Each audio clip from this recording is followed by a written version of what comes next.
Good evening and welcome inside Ray Skillman Stadium at Center Grove High School for tonight's football game between the Trotwood-Madison Rams of Ohio and the Center Grove Trojans. Hello, one, Kevin Conrad, along with Ted Kitchell and Rick Embry. We welcome everyone to our coverage of Center Grove football presented by IU Health.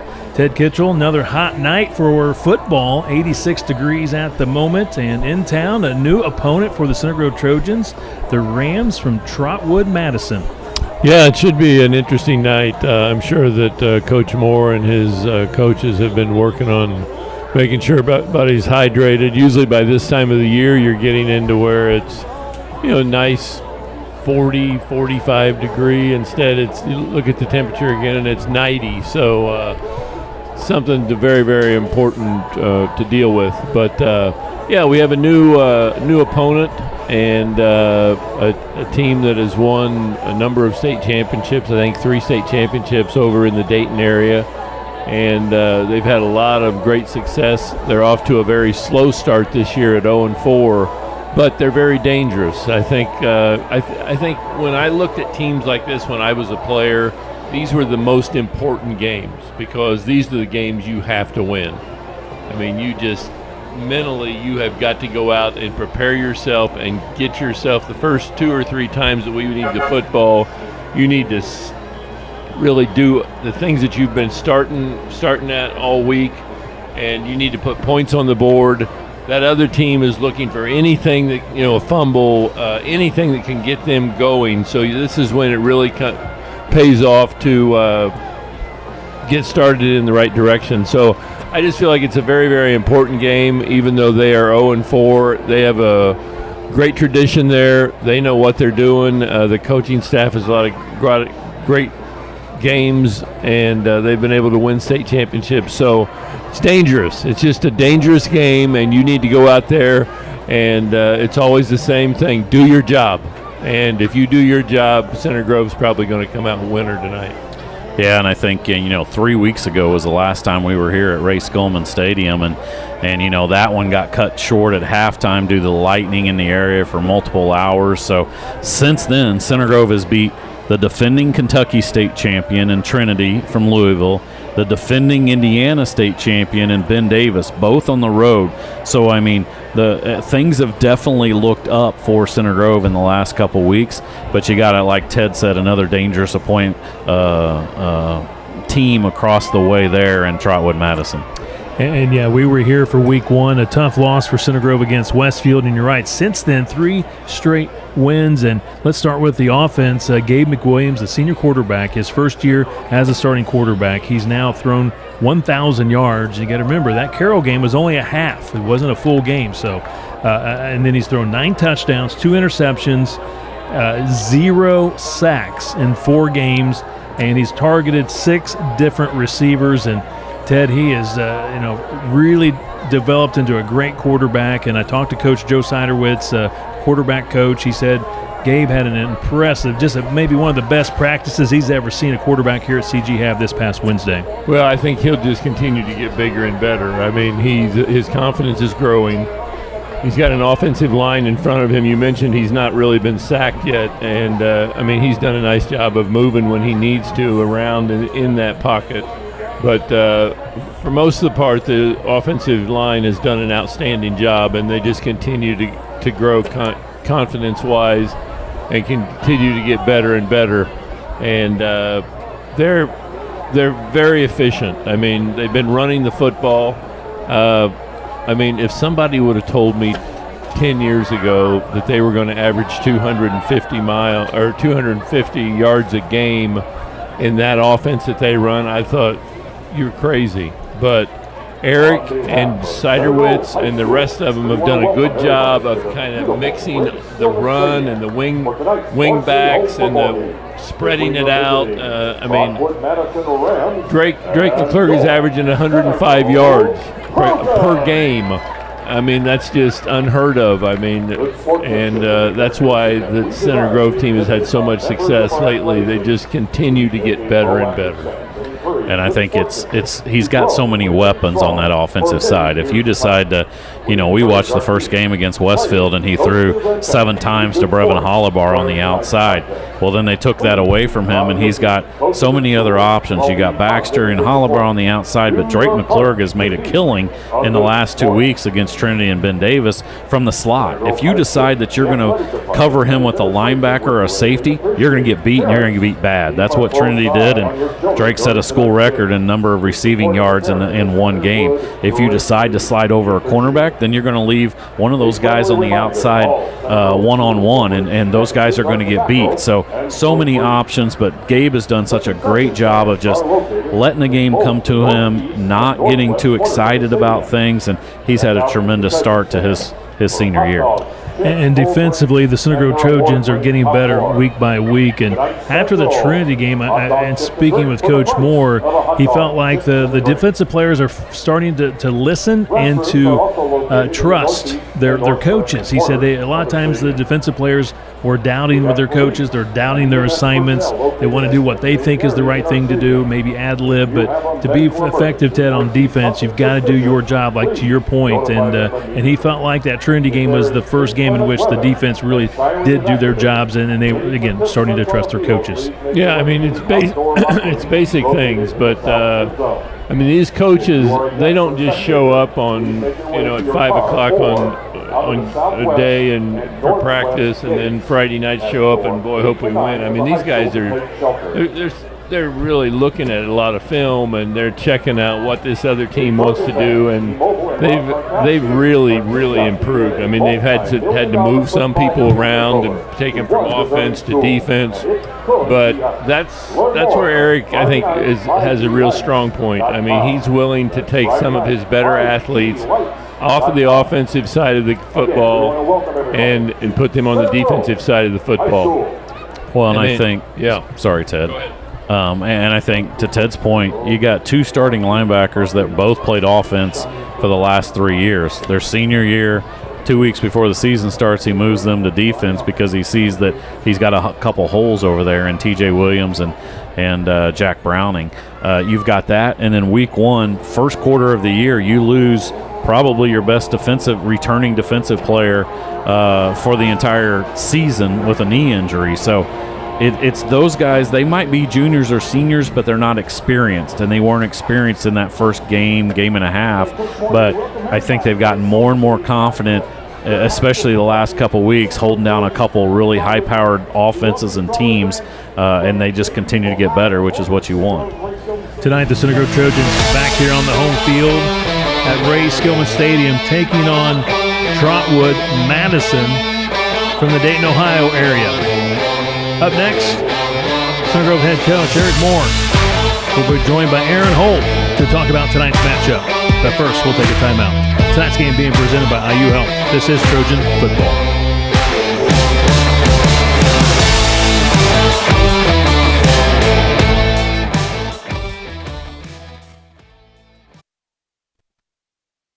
This is the place that's skill built. Here, highly skilled physicians never rest in their pursuit to heal, to comfort, to cure. With these hands, you'll receive nationally recognized heart care and Indiana's most leading-edge cancer care. With these hearts, with these guts, with these brains, you'll find the highest level of care in the state. This is the hope that's skill built, and it's around every corner of Indiana University Health.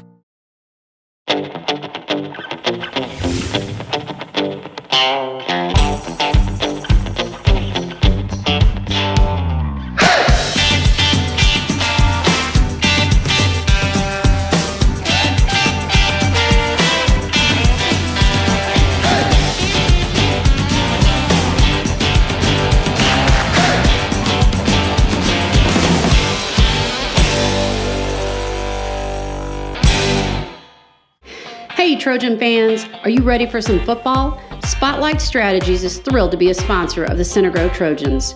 We cherish the incredible connections we built with countless Trojan fans and families over the years. Let's make this season unforgettable. Go Trojans! Since 1976, J. Greg Allen Builder has been building some of the most beautiful homes, and developing some of the most prestigious neighborhoods on the south side of Indianapolis. This isn't just building houses to us. We are creating the space where our clients' families will be creating their most precious memories. That's a special kind of privilege to us. We take it very seriously when we hand a homeowner the keys for the first time. I want them to feel pride. I want them to know that their investment has been protected by our craftsmanship and our stubbornness about quality. And I want them to feel like family.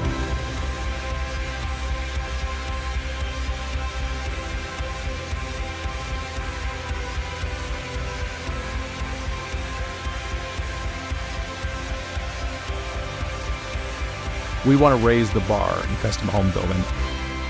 My name's Greg Allen. And I'm Brandon Pointer. And we are J. Greg Allen Homes. Hi, I'm Amanda Johnson, owner of the Barn at Bayhorse and the Stables at Bayhorse Inn.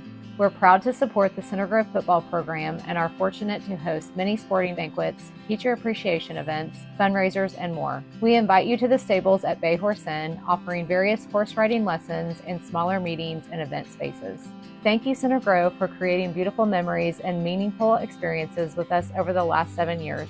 Book your next event with us at barnatbayhorse.com and follow us on social media. Tailgate in style in a new GMC Sierra and save up to $10,000. Enjoy a scenic fall drive in a new GMC Terrain for just $309 a month with no money down. 2 great locations or racegumacars.com.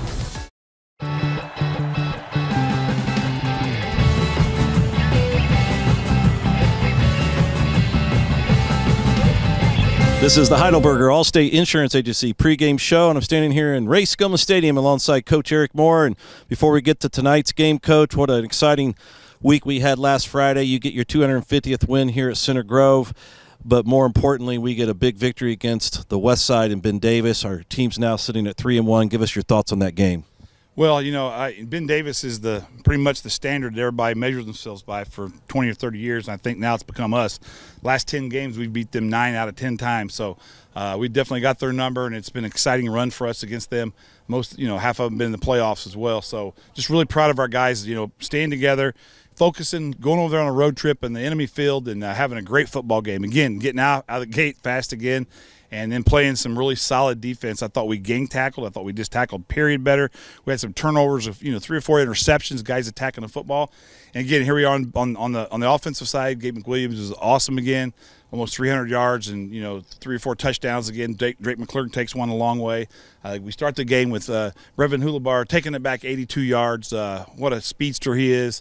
This such a fun aspect of all the games we met. It was fun to get 250 for Center Grove. That's because we've had great players and great coaches and great parents and in a great football situation. Tonight we play a team from nearby Dayton, Ohio, Trotwood-Madison.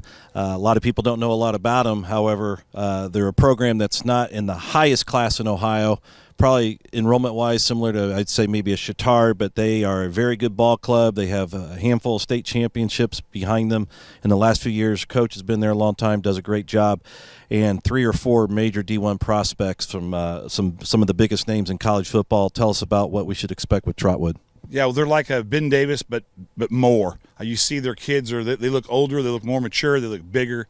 6'4", 256-pound kids, playing on the line. It looks like college football players. They're not deep. They don't have a lot of guys on their team, like 57, 58, but they have 22 starters that can play football. They're very, very skilled. They got great speed and great athleticism. The scary thing about them is they're very fast and they have great contact. They are excellent tacklers. So we're going to have to earn every inch we get tonight. There's no question. You look at their scores from this year. They don't give up a lot of points. I think probably, is it fair to say their offense is struggling at this point in the season so far? Yeah, but I think they play really good teams. They have good defenses as well, and they haven't scored but a couple touchdowns a game. But that's just good football. When 14-7, 7-0, 10-7, those are good football scores. Turning our focus to our team, I know you mentioned Gabe, and he's been on a whirlwind this entire season. One thing that we haven't been able to show this year is our 1-2 punch in the backfield with Hennessy and Reese, and they've been a bit beat up where they couldn't play together in the backfield throughout the season. Is there a chance we see both of them back there at an extensive time tonight? Yeah, I think week 5 now has got us a little more healthy.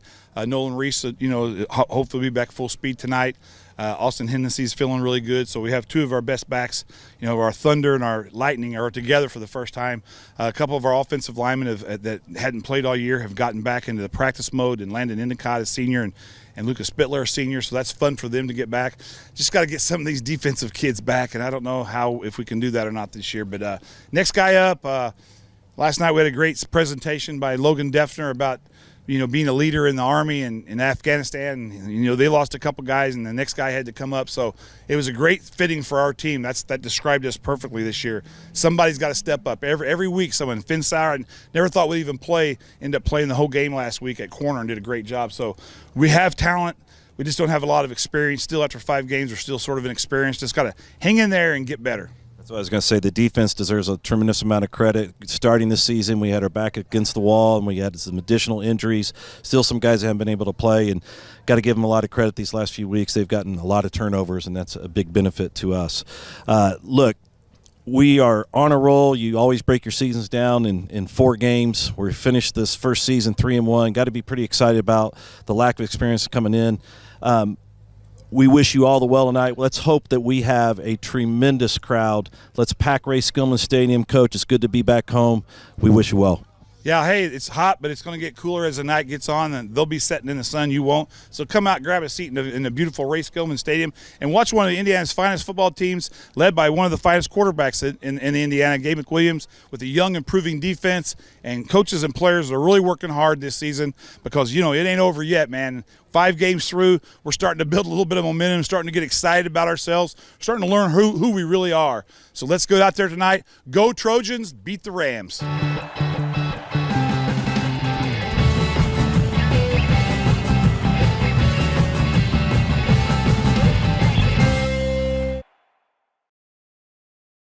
This is the place that's skill built. Here, highly skilled physicians never rest in their pursuit to heal, to comfort, to cure. With these hands, you'll receive nationally recognized heart care and Indiana's most leading-edge cancer care. With these hearts, with these guts, with these brains, you'll find the highest level of care in the state. This is the hope that's skill built, and it's around every corner of Indiana University Health.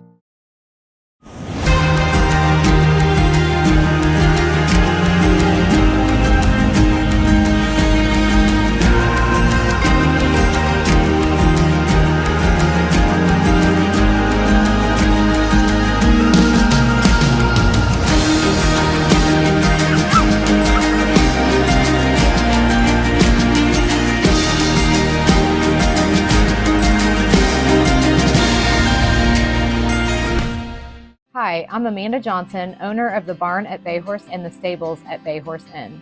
We're proud to support the Center Grove football program and are fortunate to host many sporting banquets, teacher appreciation events, fundraisers, and more. We invite you to the stables at Bayhorse Inn, offering various horse riding lessons and smaller meetings and event spaces. Thank you, Center Grove, for creating beautiful memories and meaningful experiences with us over the last 7 years. Book your next event with us at barnatbayhorse.com and follow us on social media. Experience your autumn adventure in a new Buick or GMC from Ray Skillman. Tailgate in style in a new GMC Sierra and save up to $10,000. Enjoy a scenic fall drive in a new GMC Terrain for just $309 a month with no money down. Or save $3,000, get 0.9% financing, and make no payments for 90 days on a new Buick Encore GX. 2 great locations or RaySkillmanCars.com.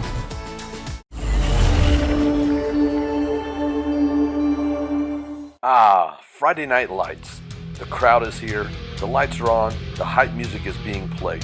What better way to start the show than your team coming out of the locker room with full energy, ready to take on their opponent? Yes, that's right. Bring down the house with our breakthrough banners. They're a great way to pump up your team and showcase your school pride. Get one of your favorite team today. Stadium graphics. Look like a pro, play like a champion. Aqua Systems was founded over 50 years ago to make the best water softeners and drinking water systems available and to just make it easy to get great water. People who shop us buy from us. Why? Clear pricing on great equipment with the best warranties anywhere. If you don't love your water system, bring it back. Everything comes with a money-back guarantee, so there's no need for high pressure. Give Aqua Systems a try. You'll love your water.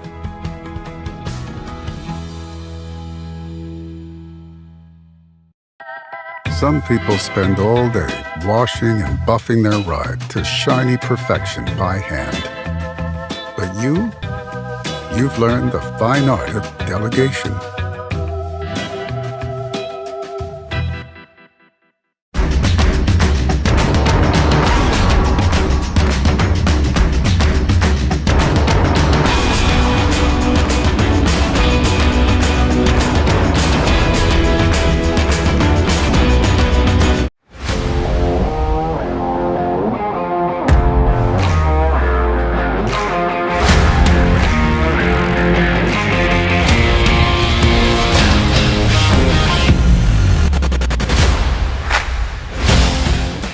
Hey, Coach Moore here. Welcome everybody to Ray Skillman Stadium tonight for the great high school football game against the Center Grove Trojans and the Trotwood Rams. We welcome the Trotwood Rams from Dayton, Ohio, over to Center Grove's Ray Skillman Stadium to have a great football night and a great night just for your fans and a safe trip home. Hey, I'm here with former safety, Trojan safety, Connor Steve. We got one thing to say. Go Trojans, beat the Rams.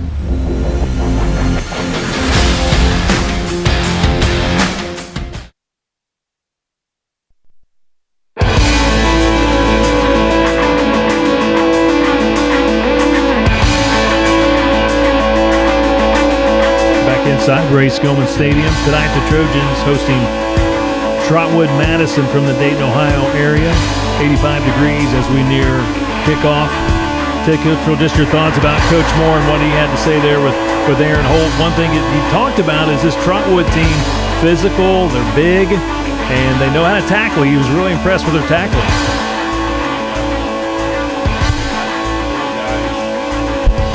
You got four guys that are over 300 pounds on that offensive and defensive line. So, I mean, some very talented kids. I mean, they got Jermeel Atkins, 6'8", 320 on the offensive line. He's already committed to University of Kentucky.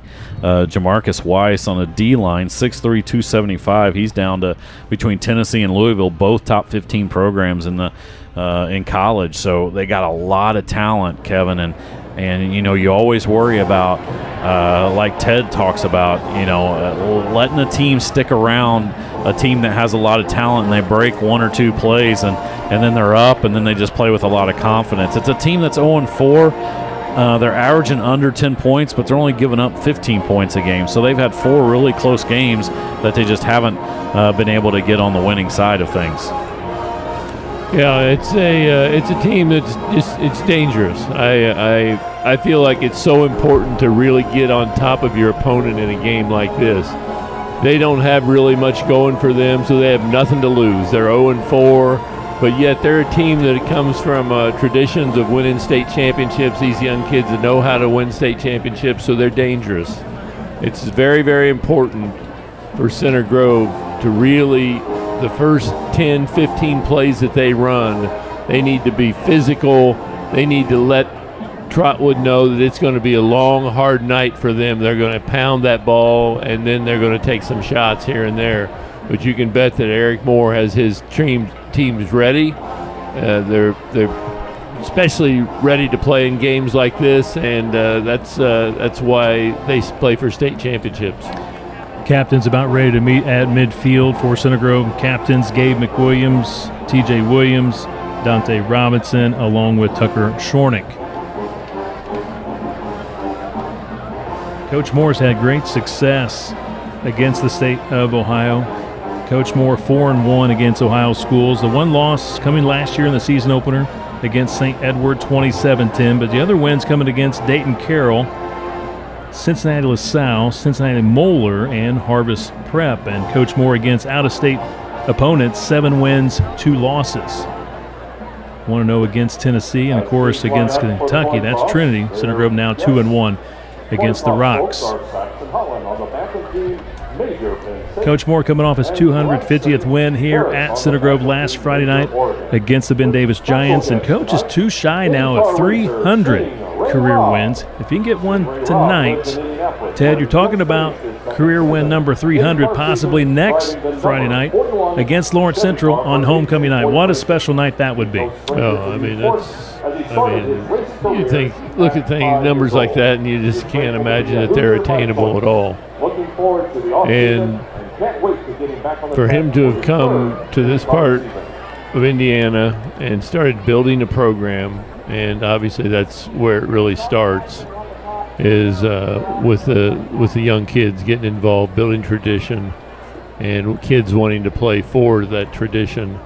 But 300 wins is it's unbelievable. I mean, when you're only playing 12 or 13 games a year, I mean it's a long, slow road. Center Grove will receive to begin tonight's football game against Trotwood-Madison. Center Grove tonight in the black jerseys, and here come the 2024 Center Grove Trojans.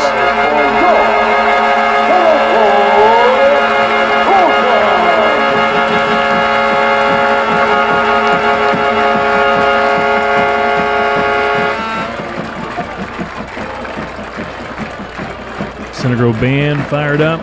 Fans here on the near side fired up, ready for some Center Grove football.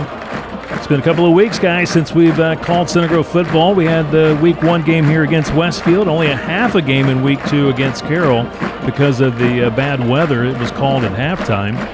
And then the road games at Trinity, at Ben Davis. So it's great to be back with you guys and back with all of our Center Grove fans back here at Ray Skillman Stadium for some CG football. Well, and it feels like, 3 weeks ago, Center Grove was 1-1, and you didn't know what you were going to get in the next couple of weeks because, like I said, you played the defending Kentucky State champion in Trinity, and then you played at the defending Indiana State champion Ben Davis, and you're like, you're going to come back 1-3, you're going to come back 2-2, and Center Grove had two really, really impressive wins the last 2 weeks, but to Ted's point, you got to build on it, and you can't just rest on your laurels here, and you got to come out and you got to, like Ted said, you got to establish your will early so that they know they're going to be into a really physical game. This isn't going to be a, hey, we can just throw the ball around and, whoever has the best athlete's going to win this game and get outside and score a couple touchdowns like that. You're going to be ready to hit and be hit and see who the best team is.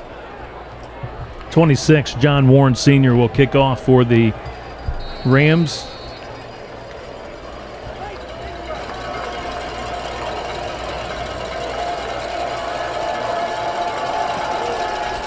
Dickin back deep for the Center Grove Trojans. Going to be taken by Hollibar. He had the return last week, 60-some yards for a touchdown in the game against Ben Davis to begin that contest, and Hollibar gets it to the 36-yard line. Yeah, good opening starting position for Center Grove. Number 1, Clark for the Rams. He's actually a UMass commit, so he's going to play collegiately next year, and if he doesn't make that tackle, Hollibar might go back-to-back weeks of opening up the game with a lead-off kickoff return for a touchdown. McWilliams, 62 of 97 passing, 63% completion rate, 1,000 yards on the season, and right off the bat finds his big tight end, Dom Berry, for a nice gain to the 42-yard line. Berry's a guy that comes in 9 catches for 53 yards. We always talk about him. He's got a lot of D1 offers as a junior as well, and good to see him get established early. Jamel Clark, DB, senior, with the tackle for the Rams. 6 yards collected. McWilliams in shotgun formation. They have a 4 down front, so one would think Center Grove might be able to try to get that run established tonight. They're going to say he was down. The ball came out late, but they're going to say he was down before the fumble occurred. That is Hennessy with the carry. And he got enough for a first down at least, but a good hole there, but it closed quickly with the Rams. 5 yards for Hennessy. Tackle made by Kamari Henderson, linebacker. He's a senior. They run a 4-2-5. 4 linemen, a couple of linebackers. He's throwing, completes to the flat to McClurg, out to the 45. Now they'll spot him at the 44. 9 yards for the sophomore. Yeah, the last couple of weeks, Eric has done an outstanding job of getting the ball in one-on-one situations with Drake McClurg. I mean, he gets him out in the slot, and he gets him on as Rick mentioned, he'll get him on a linebacker. If they think they're going to guard him with a linebacker, they're wrong. And because of that, he's had he's had 2 games over 200 yards receiving.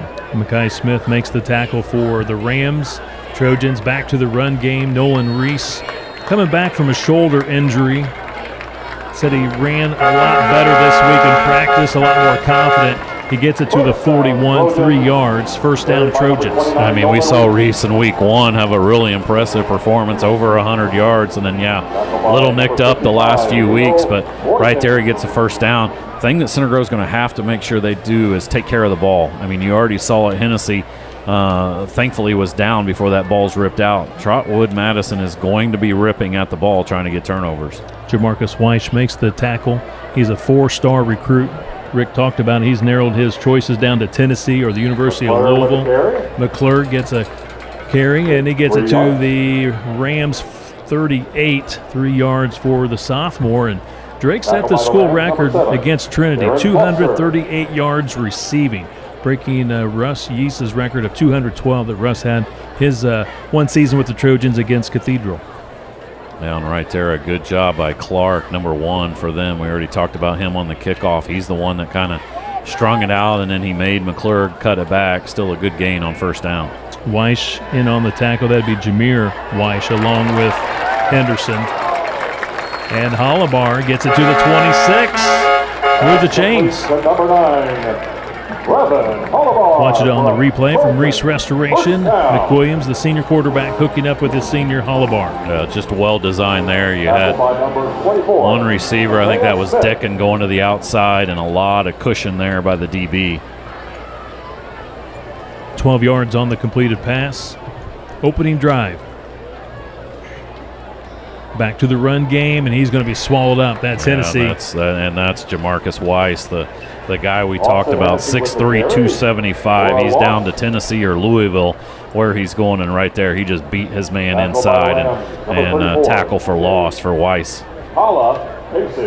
Lost 1 yard at the 27, second down and 11.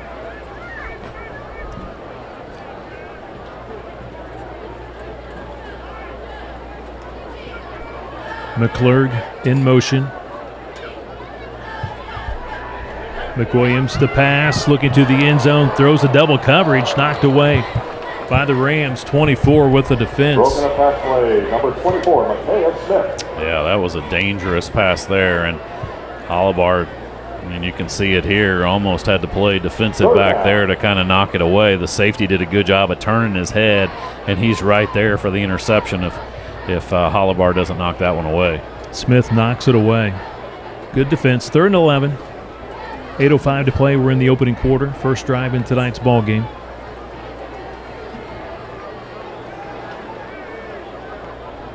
And you're in 4-down territory too. You don't have a kicker that can kick it from here.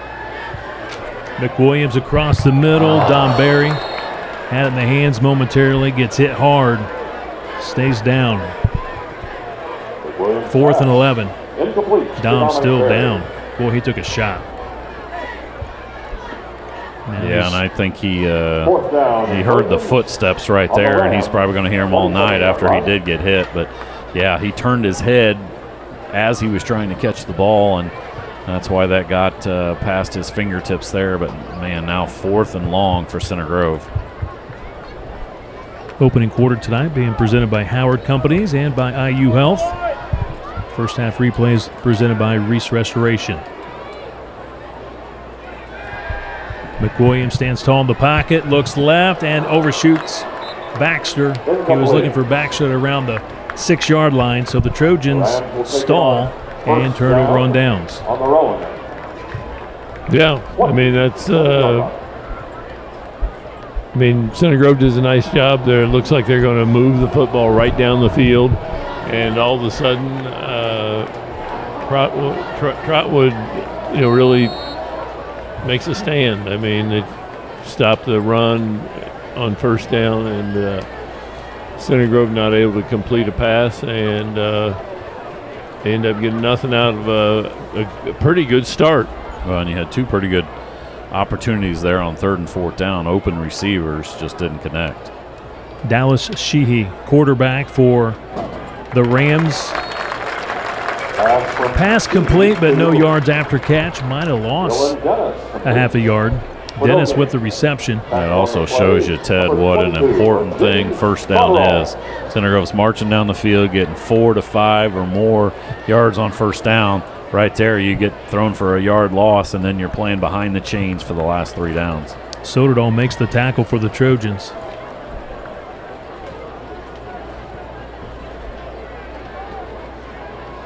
So no gain, 2nd down and 10 from the Rams 27-yard line. First run of the night. Back to the line of scrimmage. That's it. 21 with the carry. Dalen Dennis, not very big. Sophomore, 5'7", 155 pounds. Tackle made by Ben Tapak. Yeah, you would think that they would you would see them run the football to the left. That's where the big left tackle sign up. I mean, number 75, Jameer, I think he's, 6'8", 320. He's a big boy, and I would think that he could do some blocking over there on that left side. 3rd and 10. Trojan fans making a lot of noise. Sheehy dumps it off to his running back, Dennis. Well short of the first down. He's hit out of bounds at the 32-yard line. Collects 5 yards, so it'll be 4th and 5.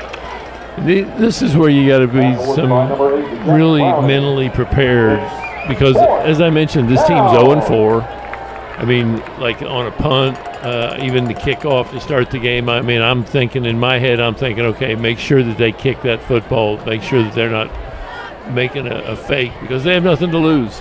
Browning made the tackle for the Trojans. This is John Warren, the senior, with the punts.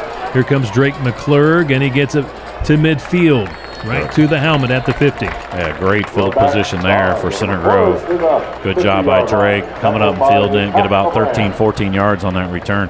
It also feels like to me, Ted, that I don't know how aggressive they're going to be on offense. They really, I mean, you look at some of their games and it's been 10-7 and 15-14 and 6-0. So I think they're really trying to not commit mistakes that put their defense in a tough situation, because I think in their mind they got a pretty impressive defense here to try to keep them in this ball game. Yeah, I agree, and they're waiting for a fumble or some type of a turnover to maybe give them an opportunity. Oh, Baxter. And he's not able to bring it in. Coverage by number 1, Jamel Clark, DB, senior. Knocks it away. And Baxter had a step on him, but that ball was a little bit behind and late getting to Baxter. If you throw it whenever he makes that first cut, he's going to be open and he might take it to the house, but Clark with great closing speed there, and he's able to knock it away. Clark's your UMass commit. 2nd down and 10. Yeah, he took an angle there good, and he, as Rick said, he's able to catch up and knock that ball away. Play action. McWilliams throws the pick right to number 1. That's Clark. You got to get him on the ground. And they're going to tackle him at around midfield. Yeah, and that's if there's one thing that's going to beat Center Grove tonight, it's turnovers. I don't think this team can beat you by driving 70 or 80 yards. And right there, you just give them a short field. I don't think Gabe saw him just sitting on that pattern there. You'll see it here. He thought that Baxter was going to be open, and Clark did a good job of sitting down and making that interception. But that's just exactly what we just talked about as far as turnovers. I mean, this is a team that feels like their defense is pretty good, and like Rick said, they only average 10 points a game offensively, but they only give up 15 points a game. So their defense keeps them in the football game, and if you can get a couple turnovers and create some havoc doing that, they're going to stay around. 3rd interception thrown by McWilliams this season. He's and open. Oh, he had some pressure looking for number 3, Golson. The senior led him too much. Who got lost there? No, I think it was against the linebacker. Yeah, linebacker Soderdahl was the one that was on that coverage. Wow. He had a step, and luckily for Center Grove, they got pressure, like you said, Kevin. pressure on the quarterback. I think that was that Williams, T.J. Williams up the middle maybe. Williams, Center Grove's leading tackler, linebacker. Sheehy, the quarterback. Fumble. On the exchange, ball Still comes loose. out. Center Grove says it recovers, and now the official confirms it is Center Grove football. Lincoln Bright gets on that. Man, and they give it right back to Center Grove, and that's just a simple, quarterback running back exchange. If you see the replay here, it's just he just didn't get it to him, or he didn't wrap his arms around it or something, but that one goes loose, and Center Grove gets it right back at the 50 now. I'll be surprised if you don't see some just straight ahead running and try to use your quickness. You got to block 54. Yeah, right there. Reese that's 8 to yards. the 45. 7 yards for Reese. And we talk about those guys up front. They've done a really good job the last couple weeks. Weber at left tackle, Seifries at right tackle, right guard, Cameron Peters at center, Cade Grant, Tucker Shornick on the left side.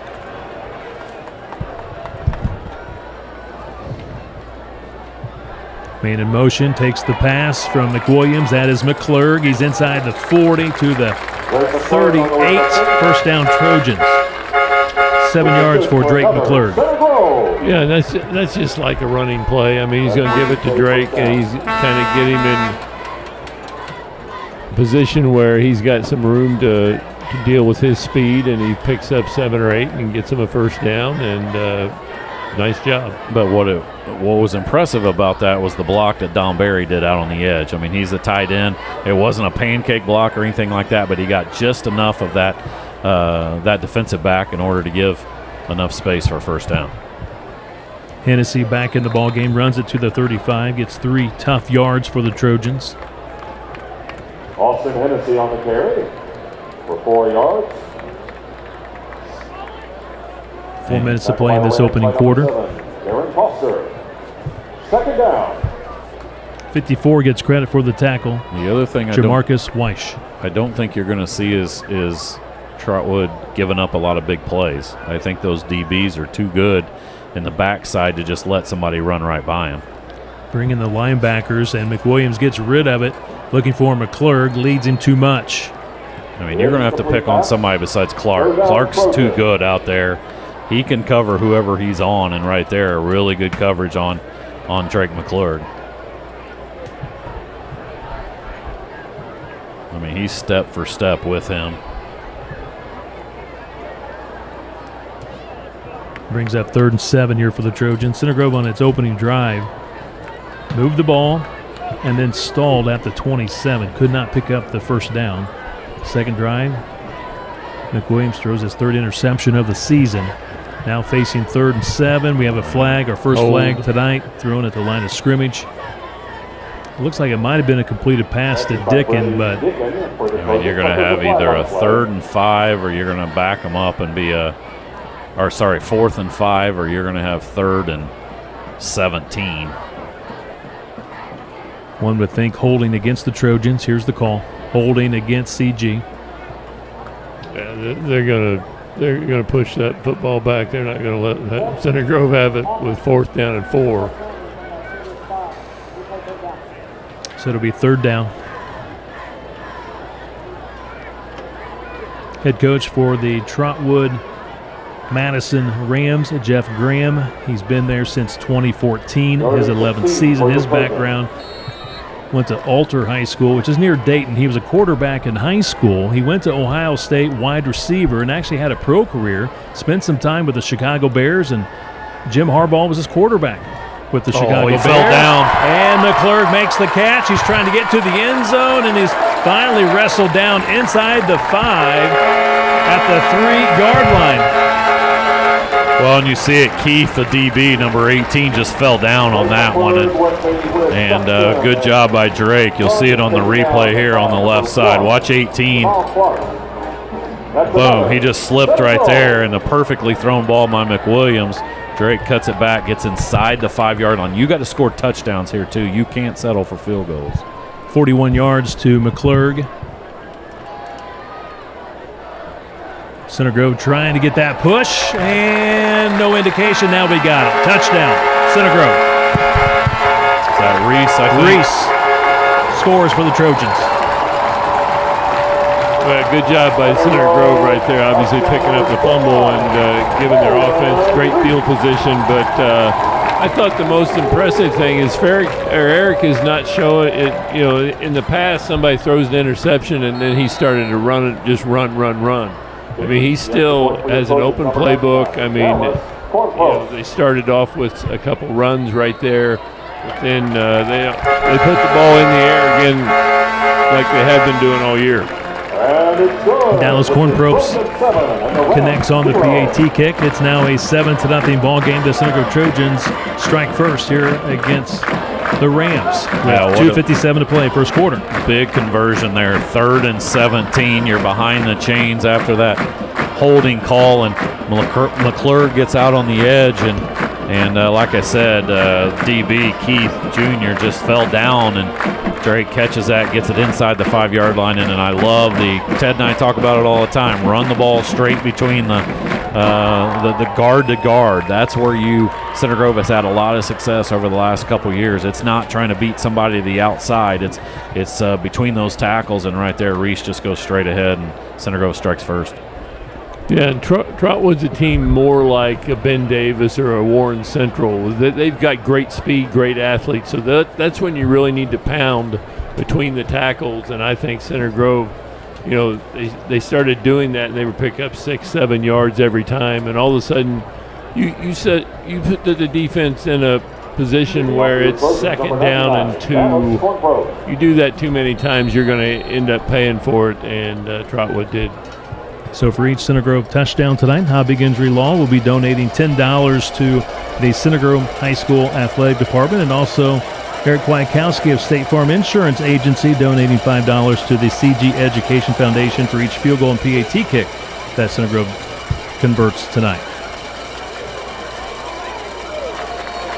Return to the 29-yard line for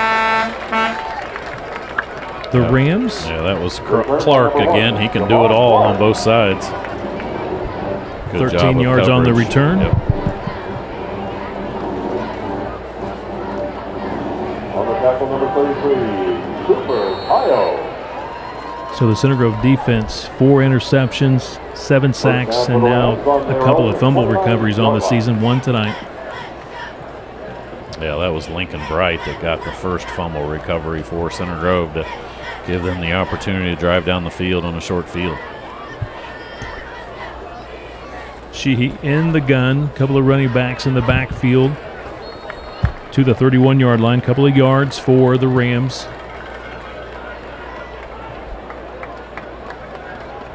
.42 gets his number called. That's Terry Harrell. He's a junior, 6 foot, 186 pounds.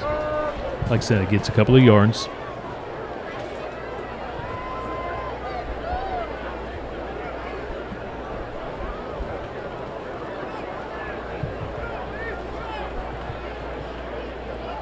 They'll go with the I formation. We see it here. That power I. Once again, 42. That's Terry Harrell, and he was hit hard on the edge. Yeah, he was hit hard by 42 for Center Grove, which is Frankie Hayes. Lincoln Bright, he's going to have to limp off. He's got a problem with his right foot. And Frankie Hayes does make the tackle. Yeah, that is not what you want to see. Lincoln Bright, one of the few returning guys with some experience. It's 3rd and 7. Gets a yard, so 3rd and 7 the call for Coach Graham and the Rams.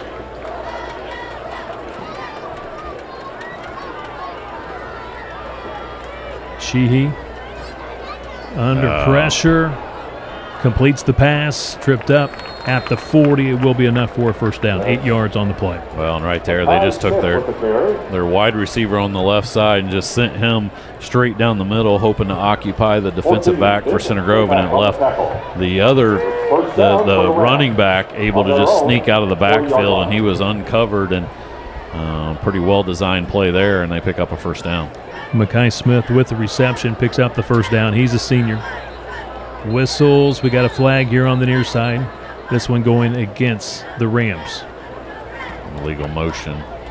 So, Rick, you see their roster. They got several of their players. It just says ATH, athlete.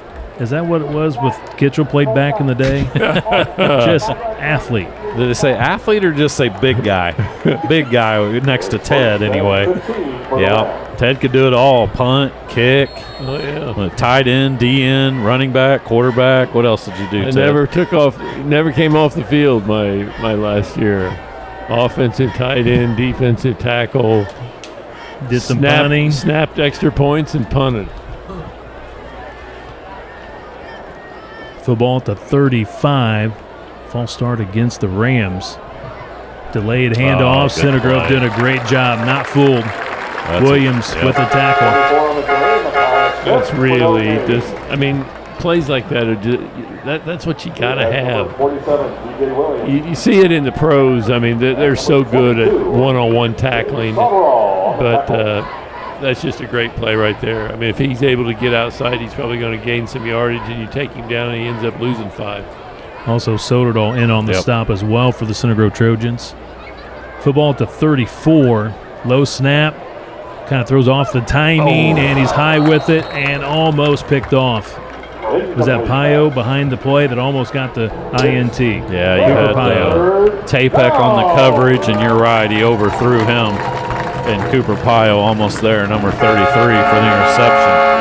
Xavier Millerton was the intended receiver.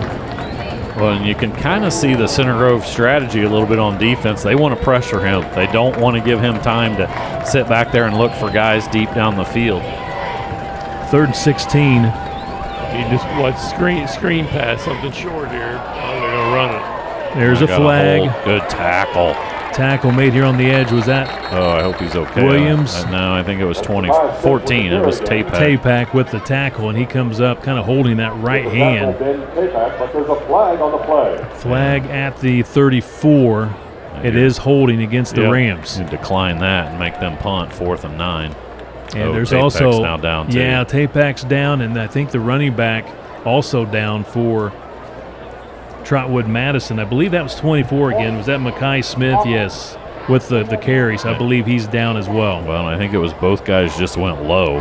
And, they always talk about low man wins. Well, neither man won right there. I think Tapek, they're looking at his arm or wrist because that's what he was shaking. And on the other side, Mekhi Smith, like you said, he's got his helmet off, and he might have just had his, I think he might have just had his breath knocked out or his bell rung a little bit. So both guys up now, which is good. And I'm sure they'll run the clock or wind the clock after this. I don't know if it's a stinger for Tapek. He's trying to rotate his right arm. It could be that right shoulder. At first it seemed to be the hand, but now it seems to be more like his shoulder. So now Tapek comes to the bench. Took that penalty. Yeah, it could have been 4th and long. I think that's a good play. I mean, now they'll come out and get it first down. And I'll say that was the stupidest call ever. Yeah, what an idiot play that was. let's check back after this play. But the thing is, it's just like punting and then giving you an additional 10 yards. 10 yards. Obviously you have to stop him right here, but it is the end of the quarter. It's a fast first quarter here at Ray Skillman Stadium. Center Grove leads 7-0 over the Trotwood-Madison Rams from Ohio. We'll take a break. This is CG Football presented by IU Health.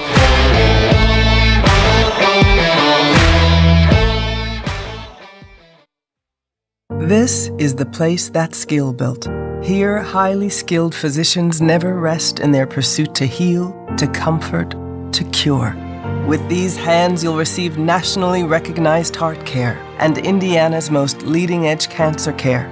With these hearts, with these guts, with these brains, you'll find the highest level of care in the state. This is the hope that's skill built, and it's around every corner of Indiana University Health. Hey Tyler, we're running free AC again this month? Of course, free AC is the future. When you install a qualifying heating and cooling system with us, you get the AC for free. Yeah, it's a great promo for our customers, but maybe we mix things up soon? Let's make September the final call for free AC. Sounds good, Chad. September is your final month to get a free AC with Peterman Brothers. Who are you winking at? Just visit PetermanHVAC.com to schedule your free AC installation.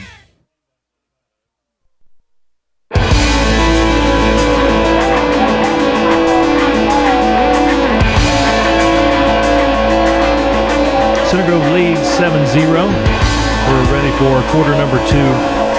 It's going to be third and very, very long here for the Rams to begin the second quarter. Ted, just your thoughts about this opening half of football, opening quarter, I should say. Well, I think, we saw that Trotwood obviously is not really an 0-4 team. I mean, they can move the football, but defensively is their strength. I mean, if you put 21 points on the board, you're probably going to win the football game because I think they're going to struggle scoring. So now 3rd and 26. They're going to take off and run with the football. That's number 3, Deontay Golson, senior. Chopped down well short of the first down. Well, Ted was right. Once again, they gained about 8 yards, or Center Grove gained about 8 yards there, making them go. You wonder, I mean, you saw it on 3rd and 14 where they just kind of ran the draw, and then right there again, just a quarterback draw. I don't think he feels a lot of confidence, and he doesn't want his quarterback to throw a pick 6 or something like that. John Warren. Oh, wow. With the punt. Beautiful punt over McClurg's head. It rolls. Maybe let it go to the end zone. Touchback. Ooh, that was a bomb. Well done by John Warren, the punter. 67 yards. Well, that got them out of a little bit of a hole there. Yeah, for sure. Hudson Industrial Services donating $5 to the Center Grove Education Foundation for each sack, interception, and fumble recovery by the Trojans. So we got the one fumble recovery. Thank you, Lincoln Bright. So $5 going to the CG Education Foundation. Compliments from our friends at Hudson Industrial Services. Trojans setting up shop here from their own 20. This will be Center Grove's 4th possession. Is that Hennessy coming off the right side? Boy, he's battling for everything he can get. Looks like he got a tough 3 yards. Well, and this is going to also be a team, and we talked about it, Ted and I, like when you run between the tackles, you're not going to be able to bounce this outside and outrun somebody to the outside, just like, you're not able to do that against Ben Davis or Warren Central. It's going to be the same way here. They got too many guys on pursuit that are fast that are going to come up and make tackles. 3 yards for Hennessy. Foster, the DB, makes the tackle, number 7.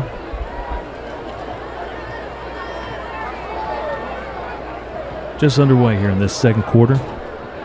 Reese with the lone touchdown for the Trojans back in the first quarter, and this one is going to be out of bounds, led McClurg too much. Yeah, they're going to get a penalty, though. I think a little bit of a bump down the field or a hold or something. I think that was on Clark.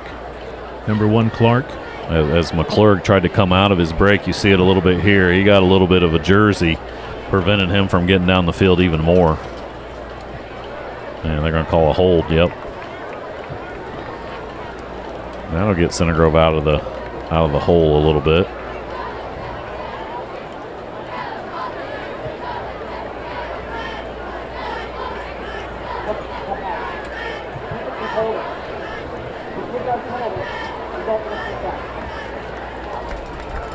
Football to 33. Becomes another Center Grove first and down. It will be a first down for CG.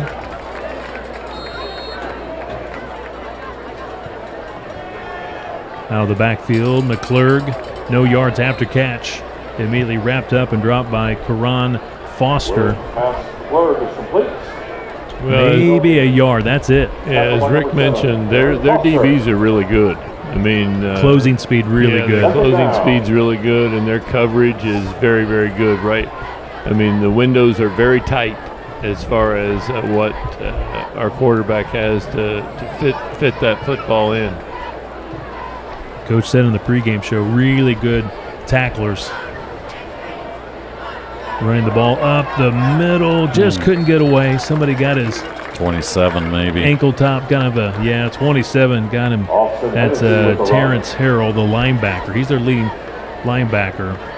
That's Hennessy to the 38-yard line, giving 4 yards.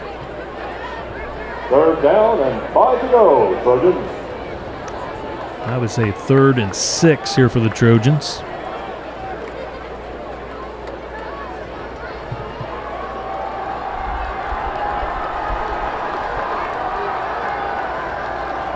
Play action. McWilliams over the top. Down He's there. And it's going to be a touchdown for the Trojans. Baxter makes the catch. Goes in for the score. That's Tristan Baxter, 62 yards. We talk about Drake having great speed, Holbar having great speed, and he just outran him right there. Yeah, and you could see 24 was the one on coverage. That was Mekhi Smith.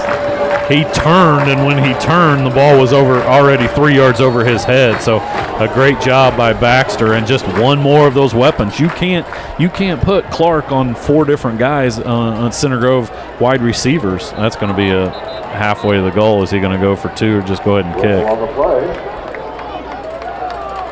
So Baxter with now on the season with that reception for the touchdown, 4 TDs for Baxter. And what a ball that Gabe just put that right on his hands, Ted. Yeah, he didn't have to break stride. I mean, it was beautiful. As he looked up, that ball was right there. He, earlier tonight, a couple times he was a little late getting the ball where it needed to. Right there, he was perfect. I mean, it never had to break stride. And good pass coverage. I think Coach Moore's still thinking about where that ball is. Here's an opportunity if I want to work on a 2-point play. McWilliams, 10 touchdown passes on the season.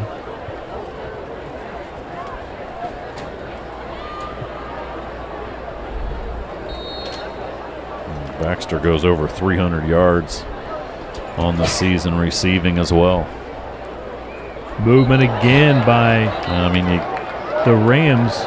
It's Clark, number 1 out there, has done it twice. I think he's really itching to. And now Coach is going to bring maybe the jumbo package in.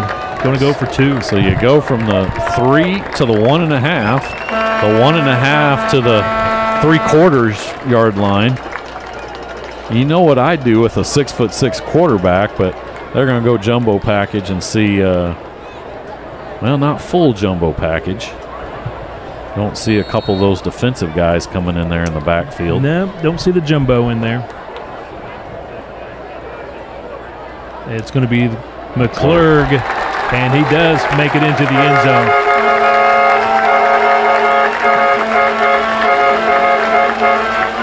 McClurg in motion from that wing back position scores.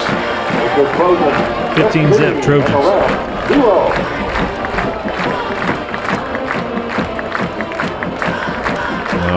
Good job with the offensive line, giving McWilliams enough time, and he put it right there on the button to Baxter on 3rd and long. And 62 yards later, Center Grove up 2 scores.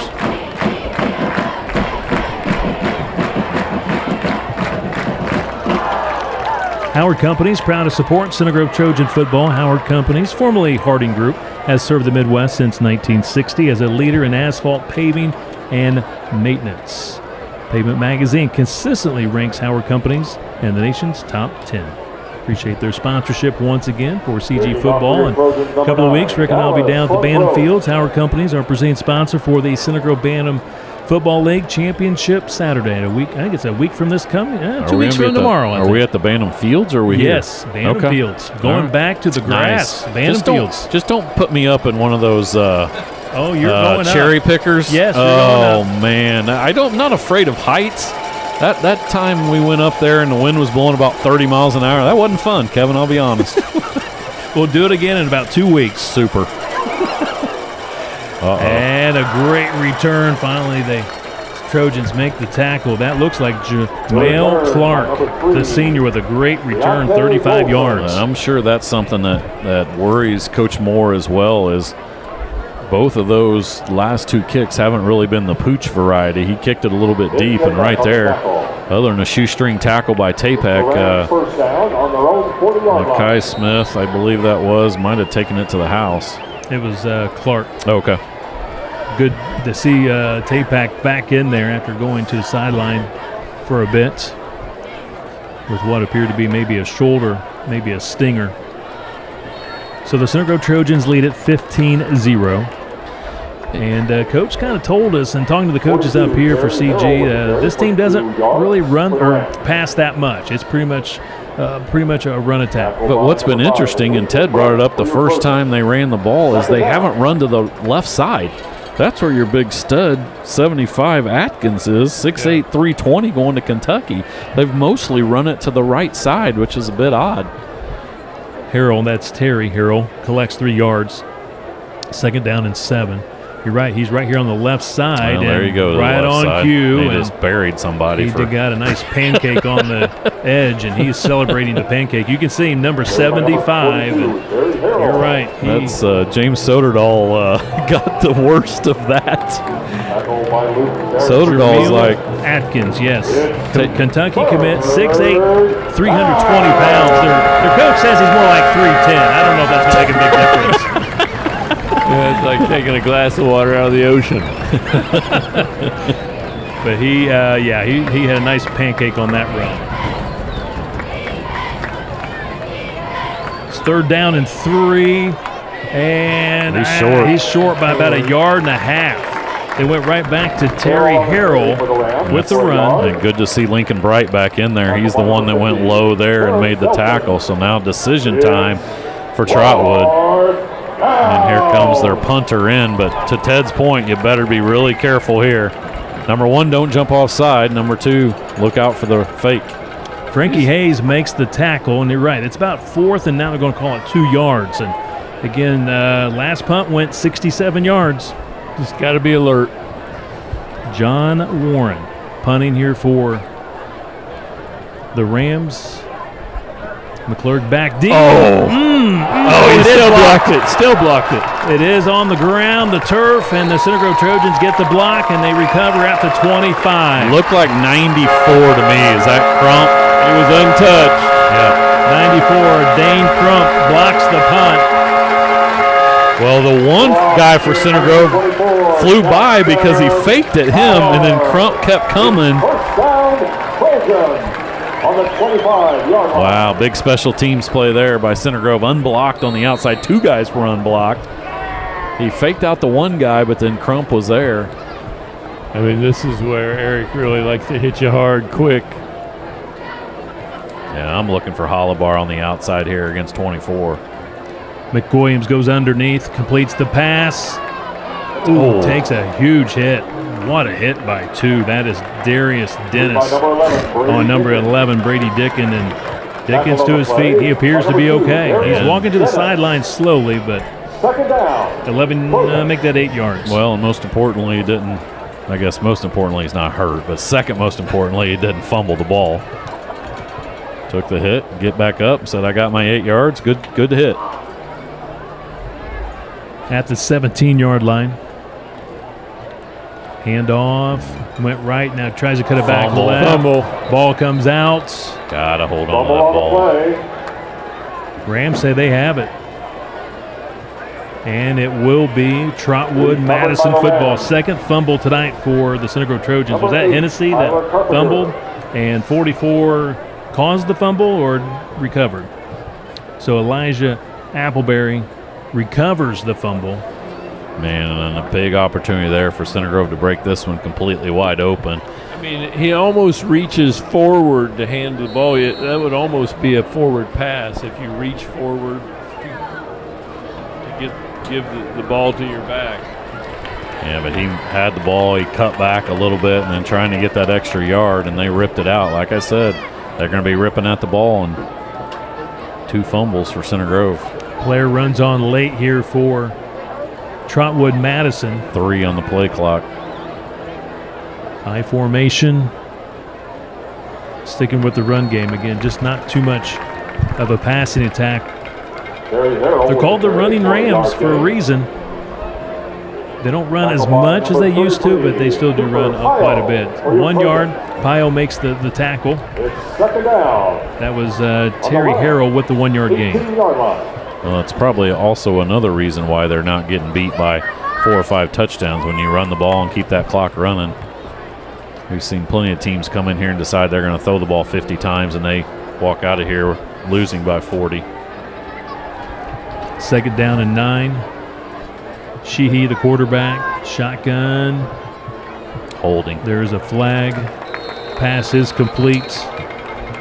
Tackle made at the 24.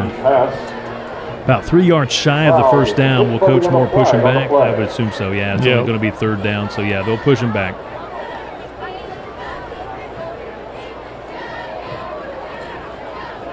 With a break in the action, we'll take a moment to thank Reese Restoration for being another proud sponsor of CG Football. Reese Restoration, specializing in commercial and residential services. For a free estimate, call 317-954-5408 or visit online at restorationindy.net. I think they got illegal use of the hands to the face. I think that's what they called. So that'll be 10 yards from the spot, which was the 19, I believe.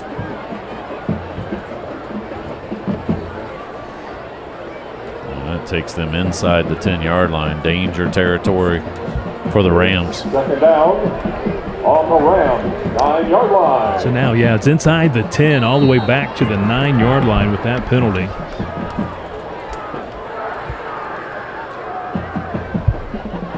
We'll get to some high school football scores from around the state in just a moment. Some games delayed because of weather.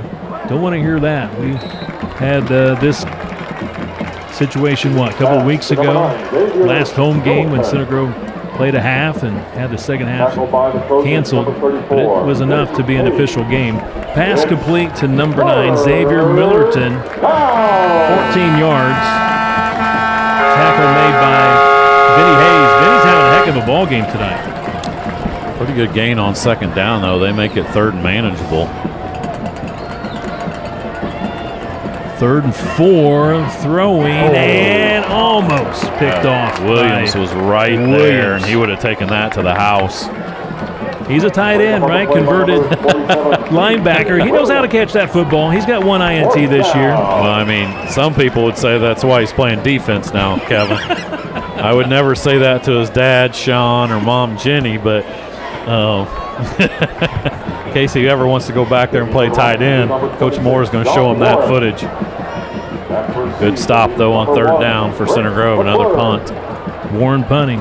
Remember, he had that 67-yarder. This one very high. Not as – yeah, it's going to take a bounce sideways out of bounds. Still solid really punt. Nice, yeah. He's done a really good job. That one goes 40 yards. So Center Grove with 4:24 to play with in this opening half, leading 15-0. Reese a touchdown. Baxter with a touchdown. McClurg with a 2-point conversion. Football spotted at the 36. In just a moment, we'll have a Ray Skillman Auto Group halftime show.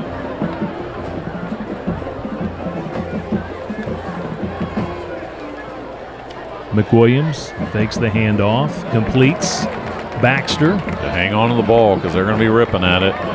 Just go down. Blow the whistle. Yeah, I'm not for sure. It takes a while sometimes. I guess he's still fighting for yardage, and they finally do blow the whistle. He's close to a first down. He's right at the sticks. I mean, he's right there. They're going to say move the chains, so give him 10 yards for the first down. Yeah, they get one guy to hold him up, and then the other 2 are ripping at the ball, and they've already got 2 fumbles from Center Grove tonight.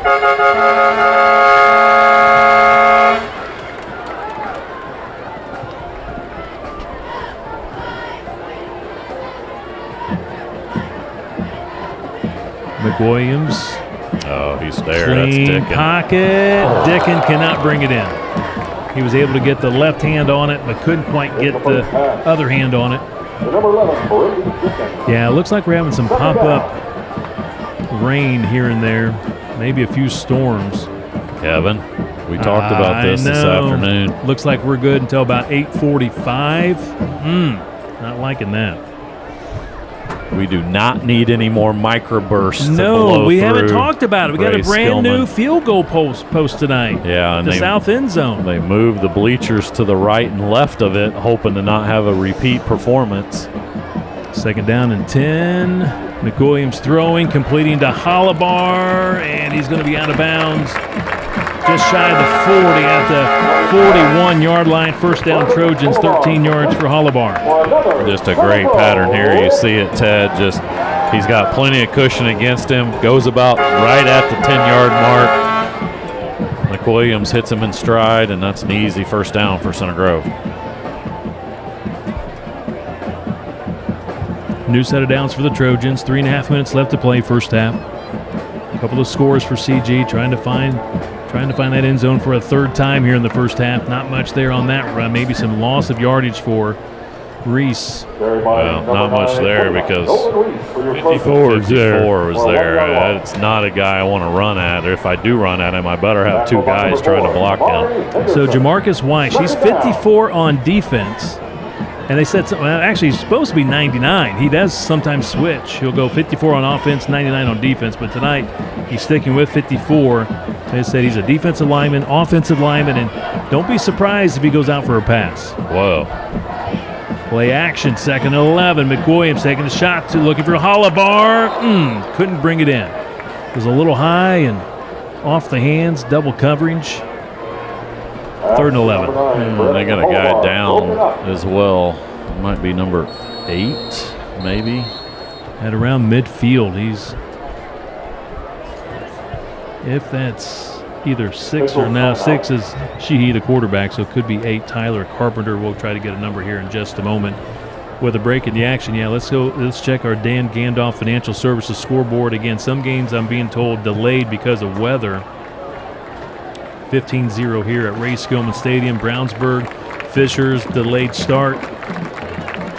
Likewise, Westfield, Hamilton, Southeastern. In the 2nd quarter, Ben Davis, finally, somebody has scored on Warren Central. That's the first points they've given up all season long. It's 10-10 in the 2nd quarter. They're playing at Warren Central. Lawrence North blowing out Tech in the 2nd quarter, 35-0. Cathedral leads North Central, 23-13, also in the 2nd quarter. Chittard and Columbus North tied at 7 apiece. That's in the 2nd quarter. Columbus North undefeated. Carmel playing Brebeuf. That's delayed at Carmel. At Lawrence Central, scoreless between Pike and the Bears. And Whiteland and Parameridian in the 2nd quarter tied at 14 apiece. Again, 15-0. Center Grove leads it here at Ray Skillman Stadium. Back to action, 3rd and 11 for the Trojans. McWilliams, he's going to take another shot. He's open, but the defender got there in time to kind of knock it away. That's 11, Brady Dickin, who was the intended receiver, but just kind of hung up there a little too long. We'll watch the replay here by Reese Restoration. Yeah, he was open, but yeah, that ball, and we talked about closing speed. That was 24. That's Mackay Smith knocking it away. A lot of those games on the north side, like Hamilton, Southeastern, Westfield, and Carmel, Brebeuf, they're saying 8:05 start times for those games. They're being delayed because of weather. I don't know what thought he told those guys to go over to the sideline. I was a little worried that there was something in the area, but he's bringing them back now. I think this is a good, solid decision. Punt this one away, make them go 80 or 90 yards, but you better get down there and cover this punt.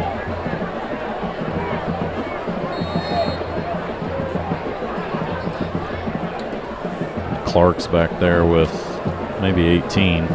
McWilliams punting for the Center Grove Trojans. McWilliams averaging 35 per punt, 3 inside the 20 this season. Has a chance here for inside the 20. And it's going to be down inside the 20. Looks like it's going to be down at the 13-yard line. 29 yards on the punt. Down on the 7-yard line. The Rams will take the ball. 1st down. 2.5 minutes left to play in this opening half.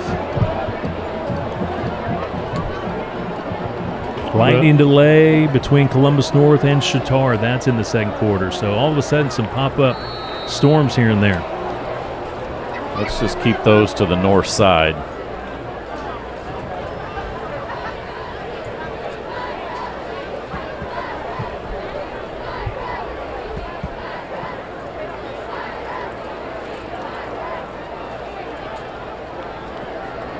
Sheehy rolling right, throws on the run, completed pass for the first down. Finally out of bounds, just shy of the 30 at the 29. Number 9, Xavier Millerton. Xavier Millerton with the reception. Actually give him 15 yards. I thought he was going to be a yard shy, but it is enough for a first down. For your Trojans. First down Rams. On the 29. A little closer to home, Ron Colley now in a lightning delay in the second quarter. They're playing Gearin Catholic here on the south side.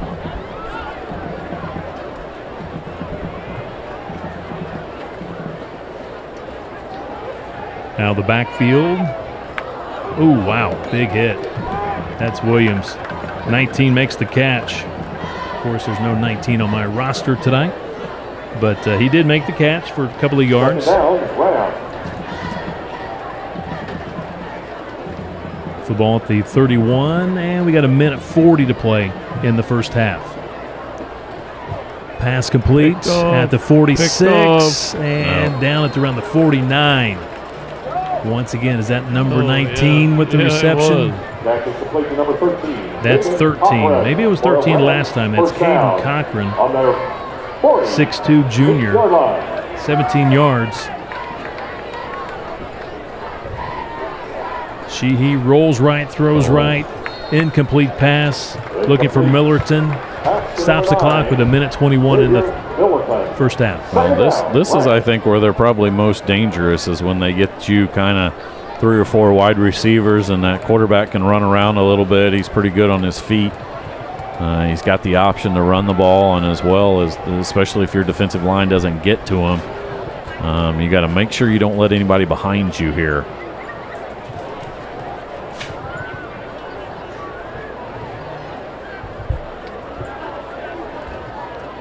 Second down and 10. Steps up in the pocket. Now he's going to take off and run. Gets out of bounds. Nice decision by Sheehy. Dallas Sheehy. Steps out at the Trojan 48. 4 yards.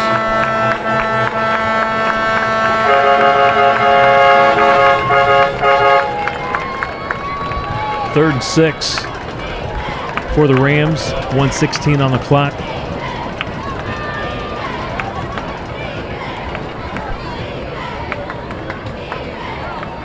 The Rams have been in a lot of close games, a lot of low-scoring type games. They're 0-4. They've been outscored combined total 19 points in their 4 losses. Just don't score a ton of points. He rolls right again. This time he throws it away. He makes some pretty darn good decisions between tucking and running and throwing away, not forcing. Yeah, I think they're going to be, well, I thought they were going to be happy to punt this one away. A little bit dangerous if they're going to go for this. 4th and 6. They're keeping the offense on the field. Punter started to come out there, and then he got waved back off the field. Center Grove, big play here. They still got all 3 timeouts if they can get a stop here and get the ball at midfield. Clock's under 10 now. That's the play clock. Yeah, they call a timeout. Down to 5, and they do call a timeout. So again, Trotwood-Madison took about a little over 2 hours to get here. They brought some charter buses. Had a chance to talk to one of their coaches up here in the booth and said the trip over was fine. He said they do play in Division II football, which in our state of Indiana would be comparable, I guess, to maybe 5A, 4A, 5A, somewhere in that range. They got an enrollment of about 800 plus. And he said they're right there on the interstate, just west of Dayton, Ohio. They've won 3 state titles, 2011, 2017, 2019. The last 2 have been under Coach Graham, their current coach. Those were in Division III. And then they moved to Division II, which is a bigger class this year. And now they got the punter back out there, Kevin. Warren back out there to punt. He's had some great punts tonight. McClurg all the way back at his own 10-yard line. And now they're changing the formation. They're getting tight at least. The punter still stays back here. Make sure you watch that up, man. His last punt, of course, got blocked. Man, he's a really good punter. This one all the way to the 6-yard line. McClure goes right, puts on the brakes. Hang on the ball. Kind of cuts it more up the seam. With 58 seconds, Center Grove has the football inside the 20 at the 17-yard line. 42 yards on the punt. 11 yards on the return. Trotwood has 2 timeouts here. We'll see if Coach Moore maybe sees what he can get off the run in the first down. See if he's going to open things up a little bit. McWilliams is throwing. Completes to Hollibar. Gets out of bounds. Well done by Hollibar. Man, how can he say? Did he not see it? No, that's not a good call. He caught it at around the 24 and he got pushed back. Is that what you're saying? Let's watch the replay. No, he stepped out of bounds he's and he out of says bounds. Keep the clock running. I mean, he was battling forward. It'd be different if he was driven backwards out of bounds, but he's still going forward on that. And Coach Moore right now is talking to the side official there. That's not a good call. Football at the 22, 5 yards for Hollibar. I mean, yeah, you see that sometimes if they get tackled and then they're driven backwards out of bounds. But right here, you see it. He's tackled, but then he's going forward to get out of bounds. Should stop the clock out of bounds, and then you save that timeout. Yep. Our second quarter tonight being presented by Kopetsky Auto Wash and by IU Health. 46 seconds to play. More scores coming up at halftime. Again, several games delayed because of lightning.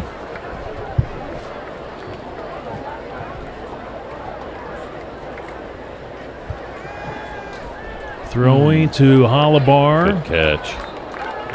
Now, if you're truly wanting to Again, he caught it close to the 30. I don't understand why they're spotted at the 28. But they're going to put it at the 28, 6 yards on the completed pass. He'll spike the ball, stops the clock with 39 seconds to play.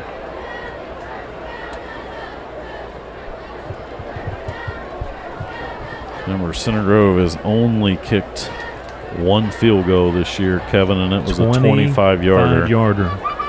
So you got to get 60 to 70 yards to be in field goal range. Caught at the 40-yard line for a first down. Baxter with the reception. 12 yards. Center Grove quickly to the line of scrimmage.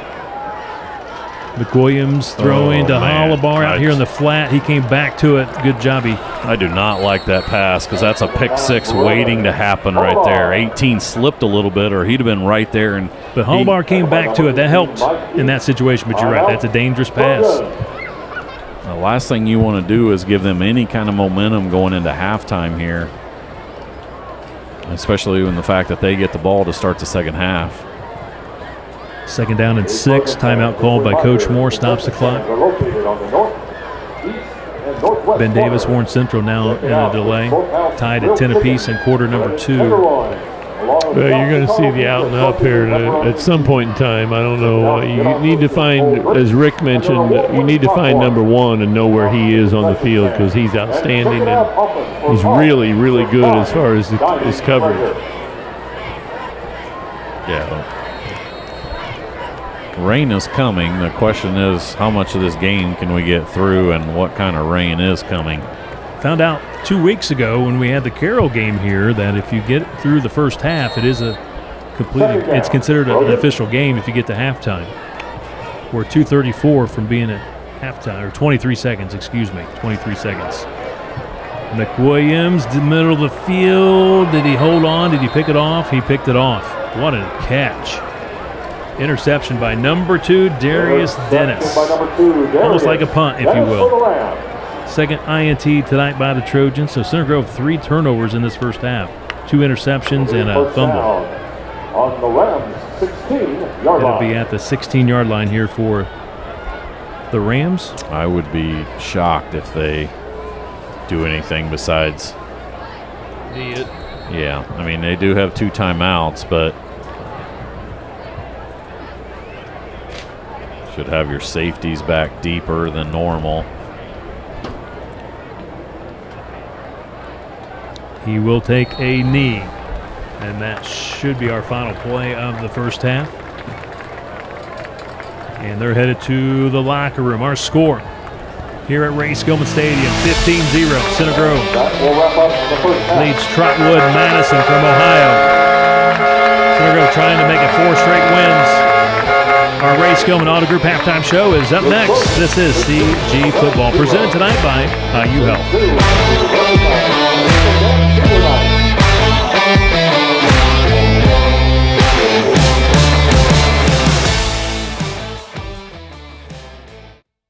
This is the place that's skill built. Here, highly skilled physicians never rest in their pursuit to heal, to comfort, to cure. With these hands, you'll receive nationally recognized heart care and Indiana's most leading-edge cancer care. With these hearts, with these guts, with these brains, you'll find the highest level of care in the state. This is the hope that's skill built, and it's around every corner of Indiana University Health. Experience your autumn adventure in a new Buick or GMC from Ray Skillman. Tailgate in style in a new GMC Sierra and save up to $10,000. Enjoy a scenic fall drive in a new GMC Terrain for just $309 a month with no money down. Or save $3,000, get 0.9% financing, and make no payments for 90 days on a new Buick Encore GX. 2 great locations or RaySkillmanCars.com.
Some people spend all day washing and buffing their ride to shiny perfection by hand. But you've learned the fine art of delegation.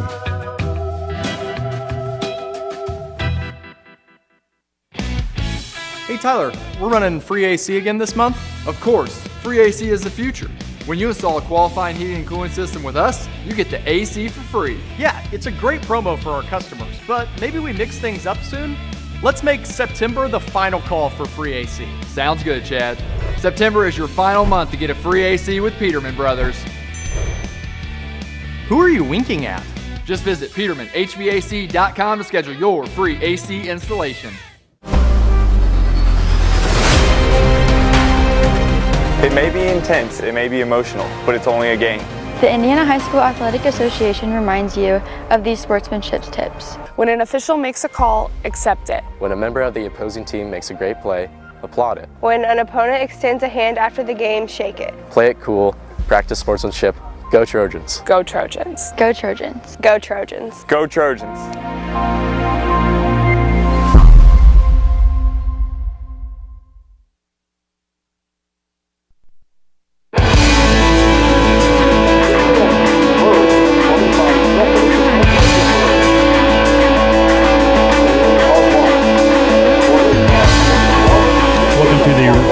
Skillman Auto Group halftime show.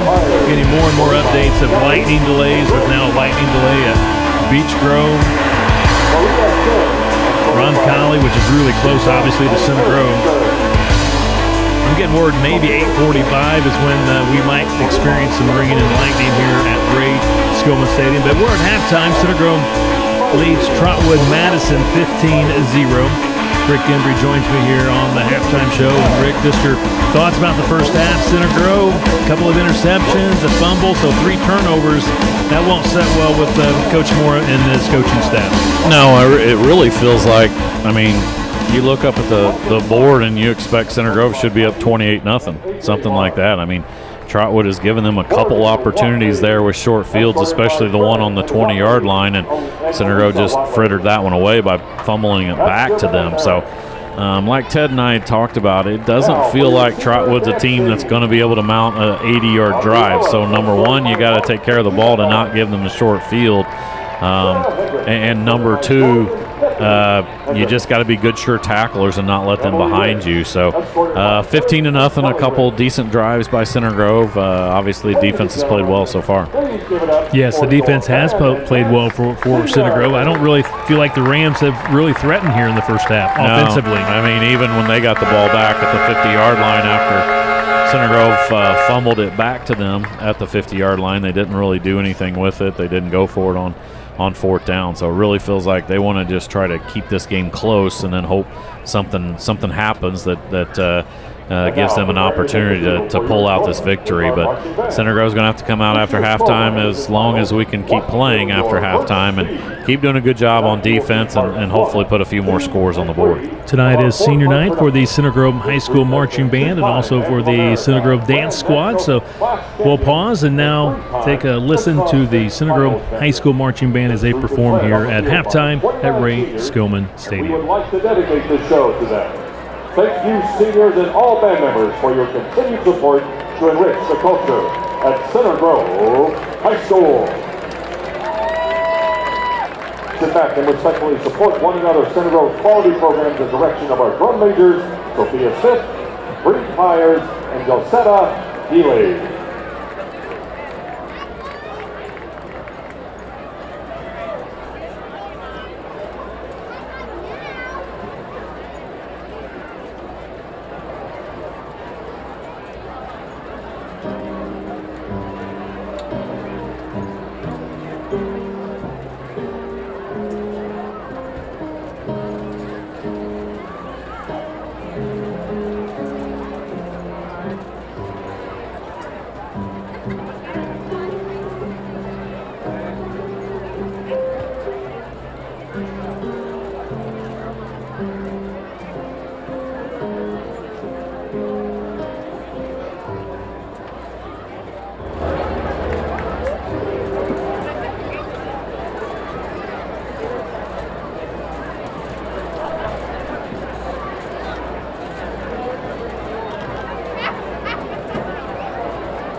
Cities filled with the foolish.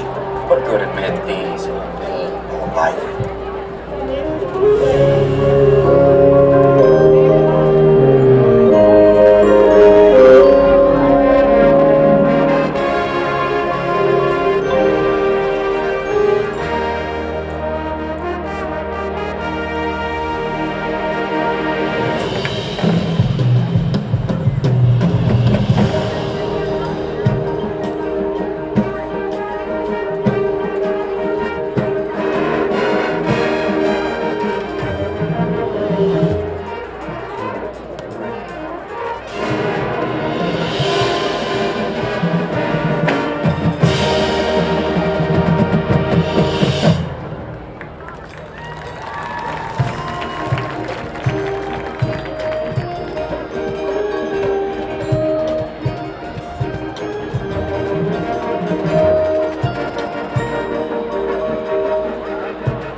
rest. You don't stop and look around once in a while. You could miss it.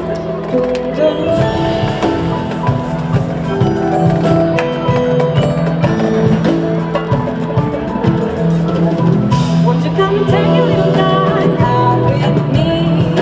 Just take 5, just take 5. Stop yourself and take a little time out to see. I'm alright, I'm alright.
Can't connect the dots looking forward. You can only connect them looking backwards. When are you gonna come down? When are you going to land? I should have seen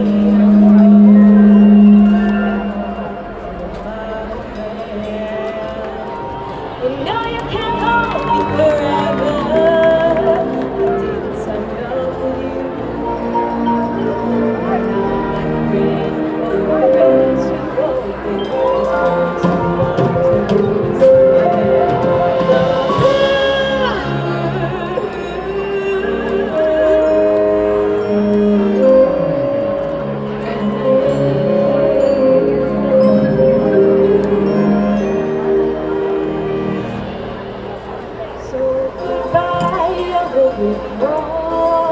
Where the dogs of society can't let me in your penthouse. I'm going back to my club, back to the horn, out in the woods, hunting the horn we adored. Oh, I've decided my future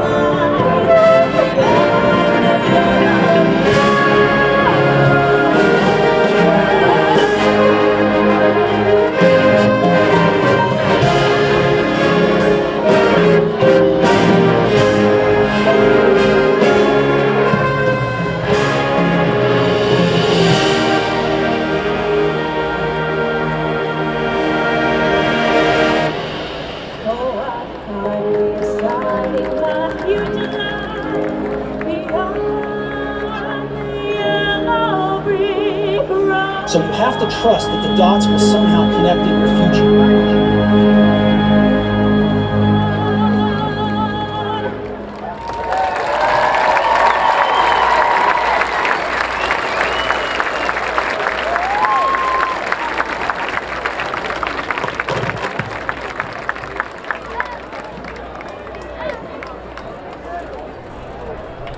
Thank you, marching band, for this evening's performance. Center Grove High School Marching Band performing here at halftime senior night for the marching band and also for the CG dance team. We'll take a break and be back to Ray Skillman Stadium. We'll get you caught up on other scores around the state of Indiana. Also, do a little recap of Center Grove sports. It's been a great fall sports season for the Trojans. Center Grove leads Trotwood-Madison 15-0 here at halftime. Our Ray Skillman Auto Group halftime show continues after this timeout.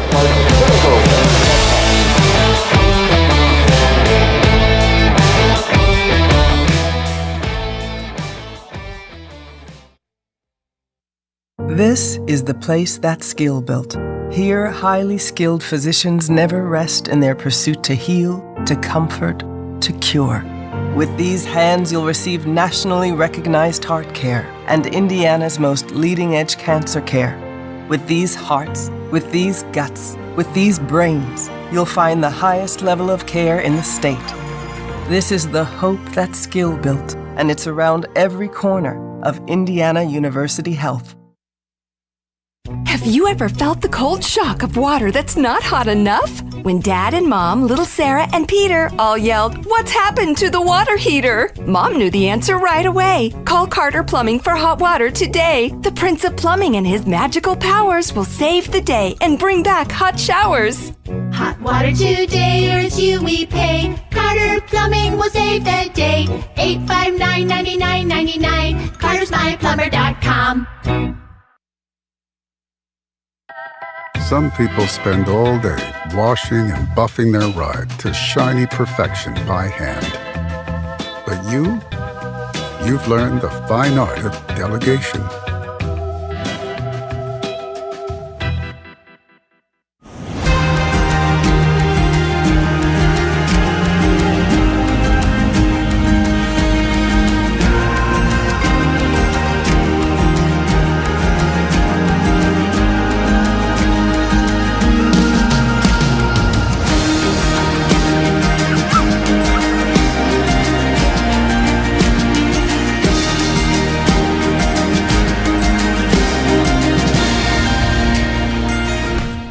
Tailgate in style in a new GMC Sierra and save up to $10,000. Enjoy a scenic fall drive in a new GMC Terrain for just $309 a month with no money down. 2 great locations or racegumandcars.com.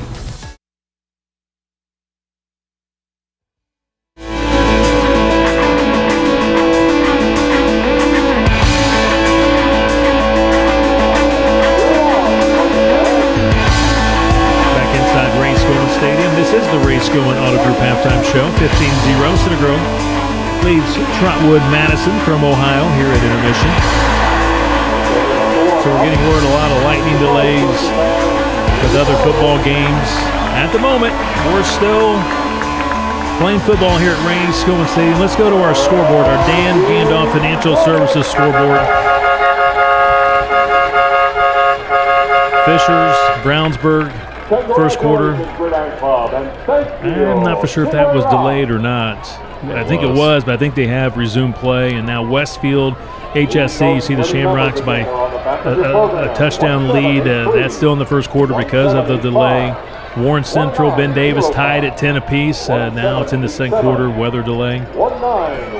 Lawrence North says it's already a final. Holy cow. Beating Tech 35-0. They might have finished that. They might have finished that one at halftime, yeah. Cathedral leading North Central 23-13, second quarter. Chittard, Columbus North, tied 7-7. Again, that's a delay in the second quarter. Carmel, that was a delay. They didn't get started until a little bit after 8 o'clock. Carmel leads Brebeuf 7-0 in the opening quarter. In the second quarter, weather delay. Pike leads Lawrence Central 14-0. The Bears will be here next Friday to take on the Center Grove Trojans, homecoming nights. Whiteland and Perry Meridian tied at halftime at 21 apiece. That game at Whiteland, and they have a lightning delay. So, of course, Whiteland about 10 minutes from Center Grove. Franklin Central at home, halftime leads Avon 7-0. Zionsville at home leads the Noblesville Millers 7-0. That's delayed in the second quarter. Roncalli on the south side leads Guerin Catholic 10-8. That's delayed in the second quarter. Now we do see both teams back out on the field getting ready for the second half, and hopefully we can get this second half completed. Unlike our last home game where it was called at halftime. Yeah, the problem that you have is unlike all those games that you saw in there where the teams are all in central Indiana, we got another opponent that's 2 hours away. So the likelihood of them coming back to finish this game is next to nothing tomorrow. So you just hope that you can get as much of this game in as possible, or if you do get some weather, it's just rain and it's not the lightning, because that's obviously – because it looks like at our place, whereas on the north side, once that blew through, I think they're fine for the rest of the night. Once it starts here, I don't think we're going to be able to continue or wait for half an hour and continue. That's my expert weather opinion for you guys. We just don't want any more, microbursts? No. Coming through Ray Skillman Stadium that lifted up the bleachers in the south end zone and slammed into the field goal post, and it took about 3 weeks to replace. It's not easy to find a field goal post, and it takes some time. I just thought Ted had one of those, in his garage somewhere, or just kind of whip one of those up on the old lathe or whatever you make a goal post out of, and we'd have been good to go. All right, let's talk about some other Center Grove sports. We got about 3 minutes before we get to the second half. And Rick, it's hard to believe girls golf will play in the sectional this Monday right here at Hickory Stick, and it's been one of those seasons up and down, but they're number 8 in the state, maybe playing their best golf at the moment. They just won the North-South Cup over number 4 Floyd Central earlier in the week. Well, and they had a couple injuries early on in the year that they've gotten at least one of those girls back. They're Magnolia Miller, who's their best player, and they beat number 4 this week. They beat number 6 Franklin 2 or 3 times over the last couple weeks, but they should be able to advance through sectional pretty easily. The regional is where it's going to be a dogfight for them, but a great season so far for Cale Hoover and his Lady Trojans. The Center Grove boys tennis team 12-3, number 6 in the state, lost a tough one earlier in the week, 3-2 to number 1 Brebeuf, but that shows to me that they're in the mix for a state championship. I think there's 6 or 7 teams that have a chance that it's kind of a toss-up for that state championship, so it's all about matchups. They're getting ready to start a week from Tuesday was when they'll start the sectional. Girls soccer, Class 3A, number 11, 9-2. They're at Plainfield tomorrow. Boys soccer, 3A, number 1 in the state, undefeated. How about volleyball, 4A, number 7. They're 15-5, and they're going to have senior night coming up on Tuesday. We did volleyball last night. Good win in 5 sets over Brebeuf. Yeah, after beating a number 3 team earlier this week. So you got a number 7 volleyball team, number 11 girls soccer, and number 1 in the state boys soccer. Some great fall season so far.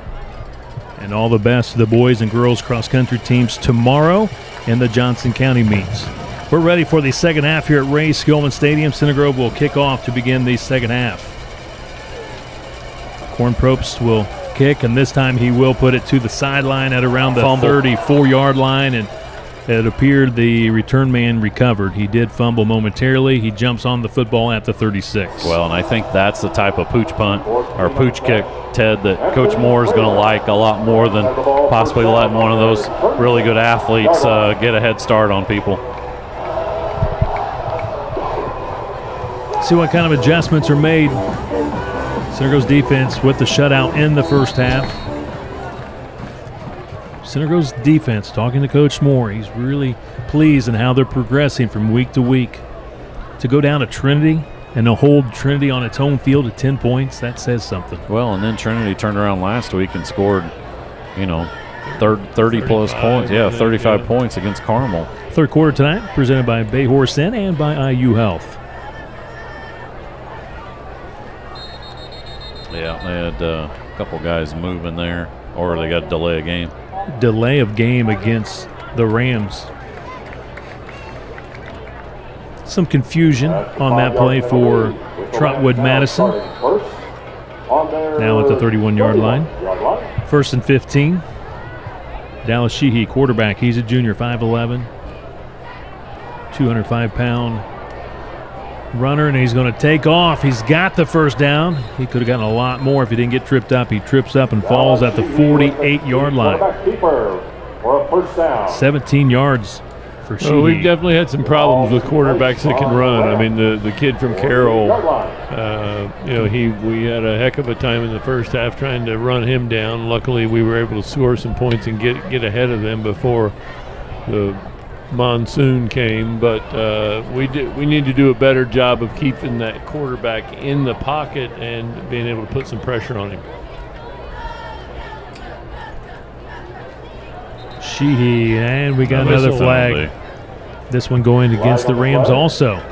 False start. Back him up 5 yards.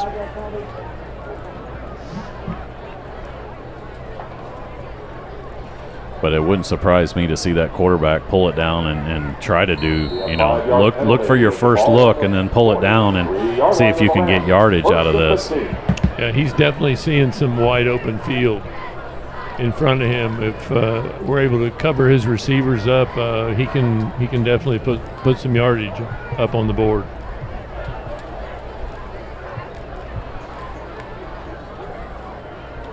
First and 15. His man's out there. Good defense down the field. Now he's just trying to get outside. Now runs out of bounds.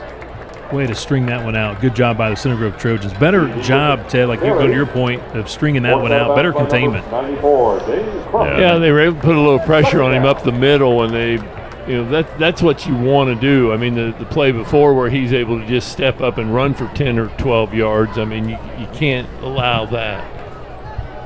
Gets a couple of yards. Second down and 13 at the Ram 45-yard line. Trying to run the football.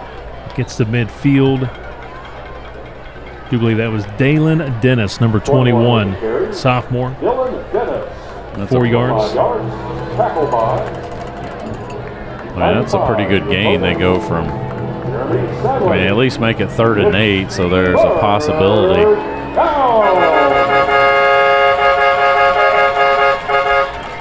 Jeremy Stanley makes the tackle, junior, 6'3", 205. Defensive lineman. Like Ted said, you got to get pressure, but you got to keep him in the pocket. You can't just let him go straight up the middle, and then you got to rely on your linebackers to bring him down. He's too fast and elusive. Rolling right, throwing right, completed pass, and he gets away from the defenders, and he's going to go for the touchdown.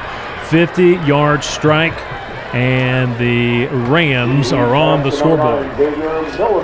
Yeah, that's a wonderful opportunity. I mean, for them to able to make the catch. We missed the tackle, and it's an easy run-in touchdown right there. I mean, right there, we had an opportunity to take control of that football game, come out of the halftime, know what adjustments we want to make.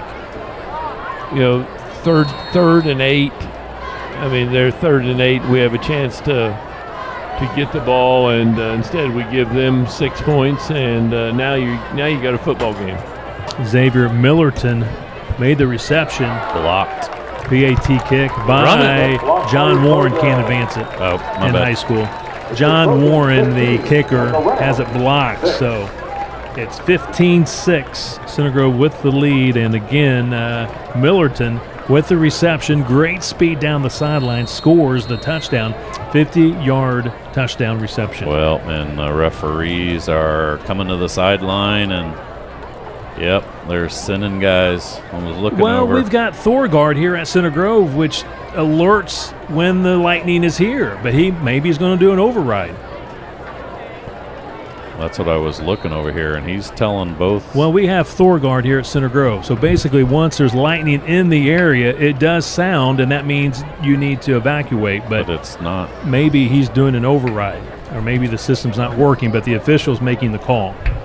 So it appears, I don't know. Maybe they'll have a conversation with the lead official to let him know. They're not having any conversation. The lead officials, he's running to the end zone. He's talking maybe to somebody in the end zone. I don't know if that's athletic director Joe Bronkella, maybe to tell him to say, hey, we've got Thorgard that will tell you there's lightning in the area. The sirens will sound.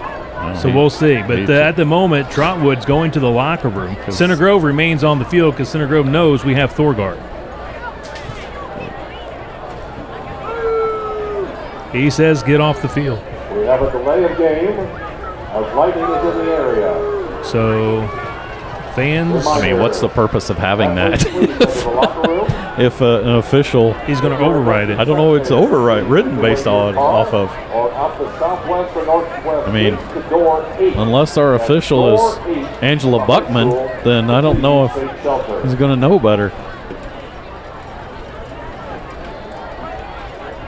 So we had this a couple of weeks ago with Carroll. Never did resume. Game was called at halftime. And now we're in a delay again. Well, that was an impressive first drive by Trotwood. They drove it right down the field. And, to Ted's point, you twice had them backed up because of penalties, but you let them get off the hook, a couple third downs, and then the big third down 50-yard pass that you miss a couple tackles and they're off to the races. I mean, we They've, talked about it. They've definitely found a new option in their offense, and that's let the quarterback pull it down and scramble. Improvise. He did a nice job. I mean, he gained a majority of the yards, and obviously he was the one who got open and was able to get the ball to his receivers. And that's how they were able to move the football down. The first quarter, he didn't even look to run.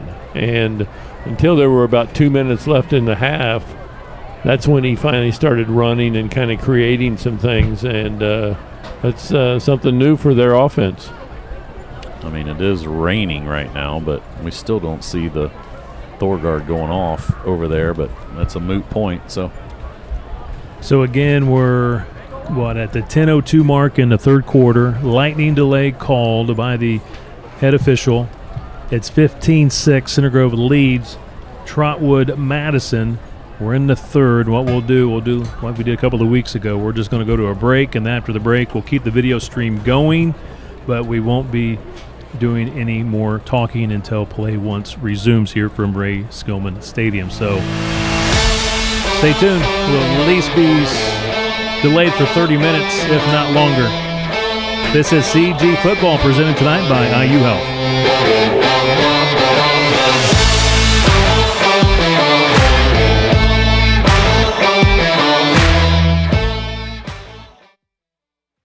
This is the place that's skill built.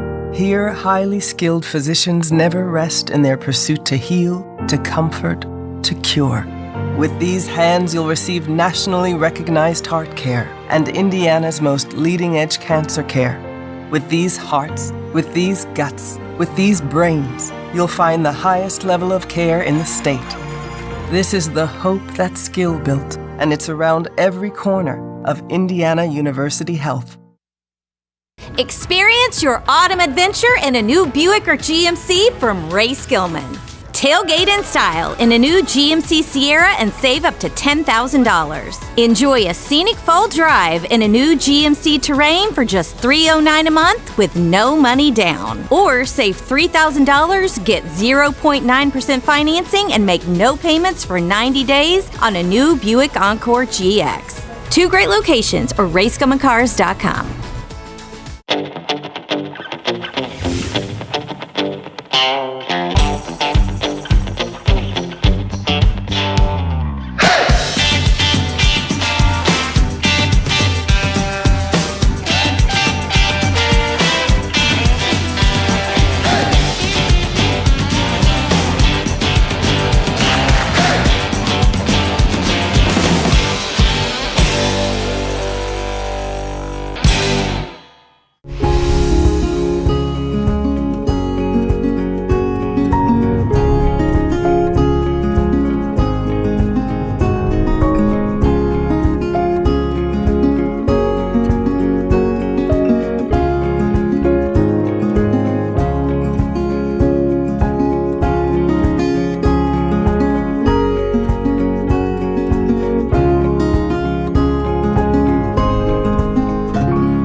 Some people spend all day washing and buffing their ride to shiny perfection by hand. But you've learned the fine art of delegation.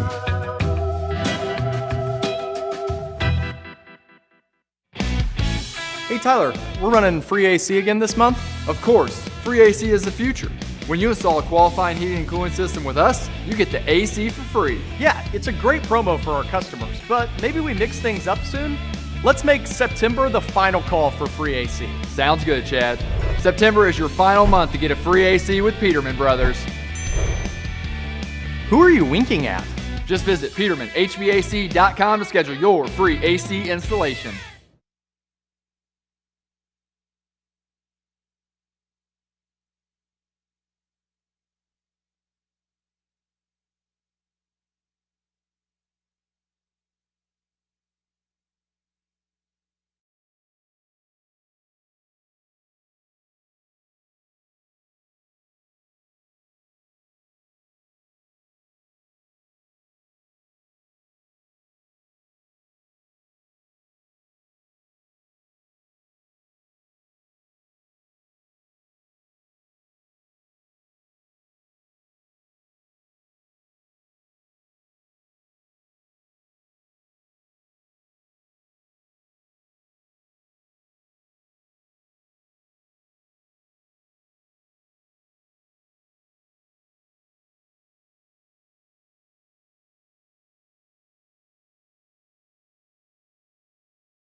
This is the place that's skill built. Here, highly skilled physicians never rest in their pursuit to heal, to comfort, to cure. With these hands, you'll receive nationally recognized heart care and Indiana's most leading-edge cancer care. With these hearts, with these guts, with these brains, you'll find the highest level of care in the state. This is the hope that's skill built, and it's around every corner of Indiana University Health.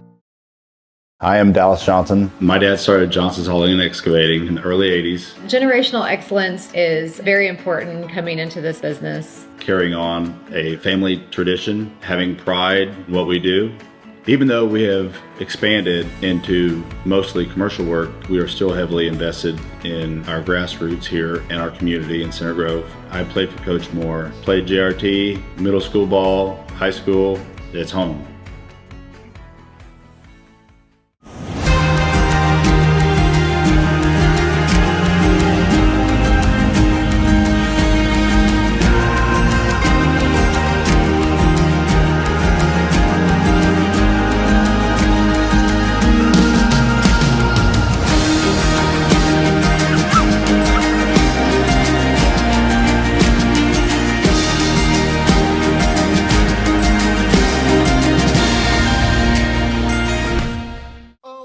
If you could live anywhere, where would it be?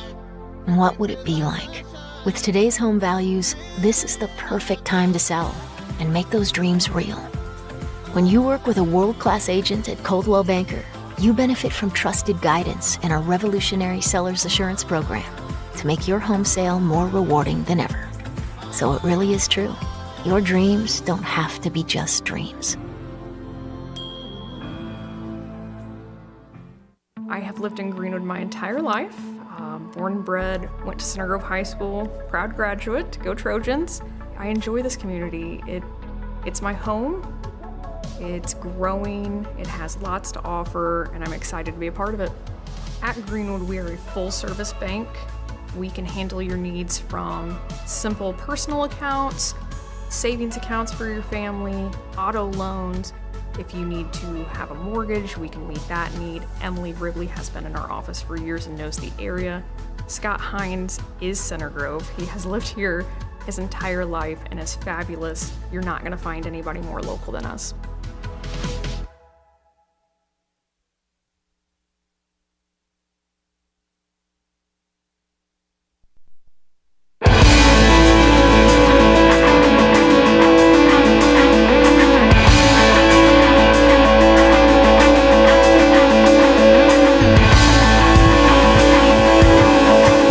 Inside Race Going Stadium.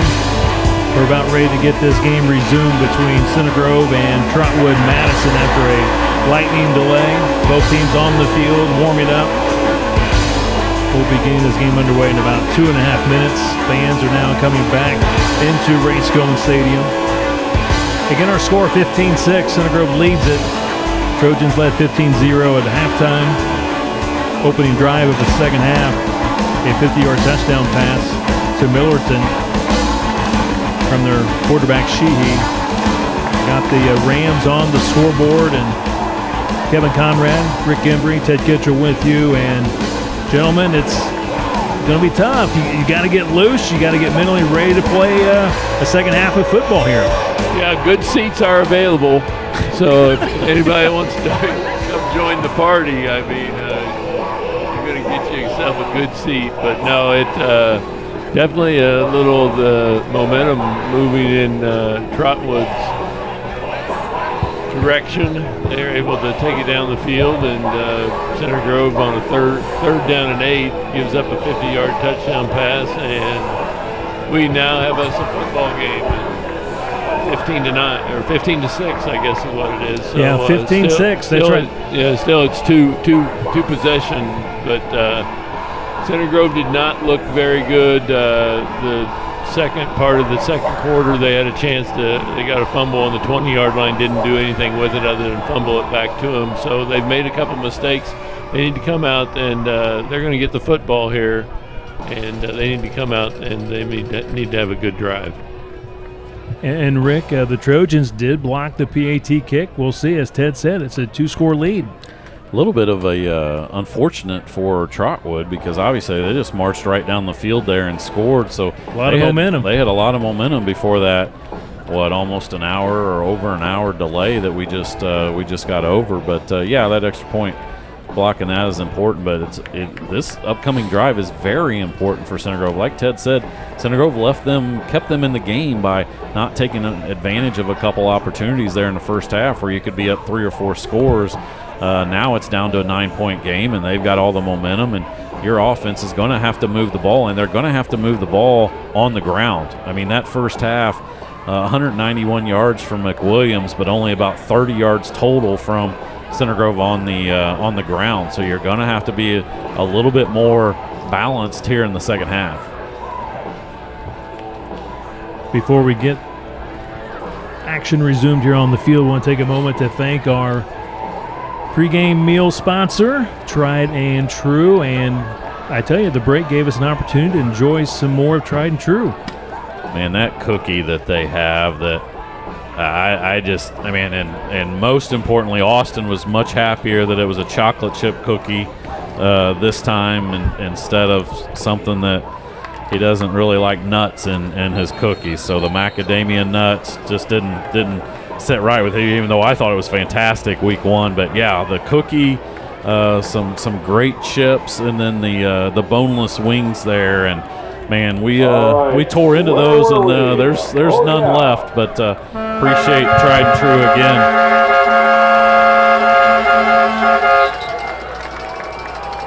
Rams will be kicking off for your Trojans. Here we go, boys. Part 2, Part 3, whatever you want to call it. Yeah, you want to stay awake here. I mean, just like the start of the game. I mean, right here is a good opportunity to kick an onside kick and try to pick up continue on with that momentum that you've got. Probably going to kick it long to Center Grove, but you never know. You want to make sure that ball goes by you first. Dickin and McClurg back deep along with Hollibar. John Warren will kick off. He's been great with the punts tonight. Good leg. And this one hits at the 5-yard line, goes into the end zone for a touchback, so the Trojans will begin at the 20-yard line. So you got to rev it up. You got to get it going again. And I'm sure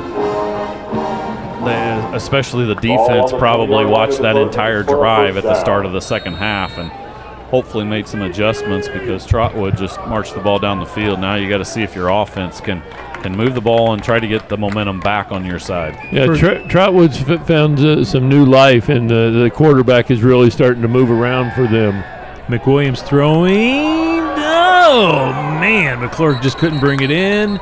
He gets hit. It's knocked away. It's incomplete. But McWilliams in the first half, 13 of 24 passing, 191 yards, a touchdown, and 2 interceptions. His top target, Baxter, 3 catches, 84 yards, a touchdown. Rushing, Hennessy, 6 carries, 14 yards. Reese, 4 carries, 12 yards, 1 touchdown. Yeah, right there. That was a well-thrown ball there by McWilliams. He waited to see where the DBs were going to be, and I think Drake might have heard the footsteps a little bit and couldn't quite bring that one in. Second down and 10. McWilliams throwing, completes to the far side of the field. That's Baxter out of bounds at the 28-yard line. 8 yards. It'll bring up third and a couple.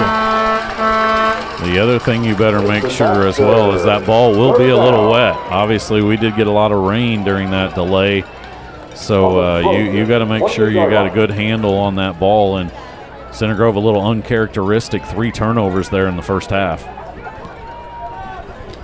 Third and short, big play here.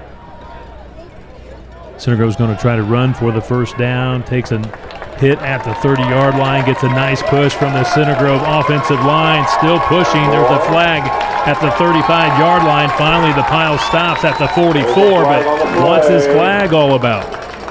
It's at the 35. Watch the replay, see if you can pick up anything at the 34, 35-yard line. It's got to be a face mask or he did it. He threw that after he was already about 5 yards in, and it was just the rugby scrum there. At the moment, it's a 15-yard gain for Reese. But I wonder if they're talking about face mask. The penalty's back at the 34, but isn't it tacked onto the end of the run, not at the spot? I don't know. High school, well. They're talking to the coaching staff, though, for Sideline. Trotwood. He pointed at Center Grove side. That's not right. I mean, and even if it is, it's just a warning. What? Sideline warning. Isn't that what that means? Yeah, but why do you move the ball back to the 35? Is he saying he blew the play dead? On a carry, tackled by half the Rams. I'm really confused. A lot. Big time confused. The ball's at the 30. Center Grove. First down. I have no idea. Are you not allowed offensively in high school to push? I don't know. That's the only other thing I could think of. I mean, still, he was farther. He was up to like the 32-yard line before they even started pushing. Well, I think he threw the flag at the 35, and then they backed it up 5 yards from there, but it was still barely enough for a first down. Anyway. First and 10 at the 30. McWilliams throwing wide open as Holibar. Takes a big hit at the 46-yard line, 16 yards for Holibar. That's about the fourth time to the 44. That's about the fourth time that play has been wide open. Holibar able to step right in there and make. He runs a good route and good ball right there. Well, that's exactly the one that McClurg was open on 2 plays prior as well. Now they spot it at the 44. Trojans run it to the 45, 1 yard. Reese. So far, Reese getting the carries here for the Trojans in the second half. So we got the call from the wise man, Scott Hines. You can push, you can't pull. And apparently one of the linemen for Center Grove was trying to pull him forward. And that's where they called that 5-yard penalty from that. Thank you, Scott Hines, for that clarification. Second down and 9. McWilliams down the sideline, knocked away. That was a good play. Good play. He was there with him the whole way. Drake kind of had to pull up for that ball a little bit, enabled. Once again, I think that's number 2, Darius Dennis. We've seen him on both sides of the ball. McClurg, the intended receiver. Yeah, you got another 3rd and long for Center Grove.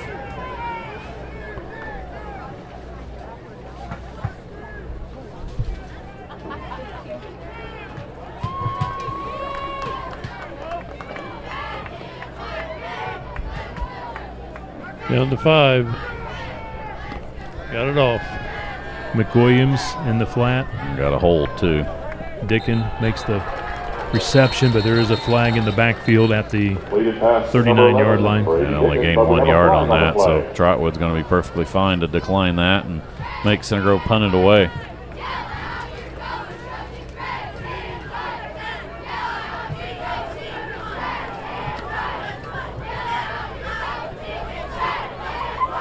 It is holding. Fourth down for the Trojans. Decline, 4th down for the Trojans. 4th and 9. Here comes the punt unit. Looks like there might be a little wind in his face as he punts the football. Jamel Clark, along with Mike Keith, back deep for the Rams at around the 20-yard line. McWilliams punting for CG, averaging 35 per punt. Second punt of the night for McWilliams. Oh, low. Low snap, but he handles it. Fair catch. Inside the 25, going to be at around the 21-yard line. 32 yards on the punt for McWilliams. Clark with the catch for the Rams. Well, let's see what Trotwood decides to do. They had a lot of success giving their quarterback the opportunity to run the football in the middle of the second quarter all the way into the start of the second half. He, because of that opportunity, that gives his wide receivers a little bit more time to get open, and he's able to rush the football. He's very, very fast with the football.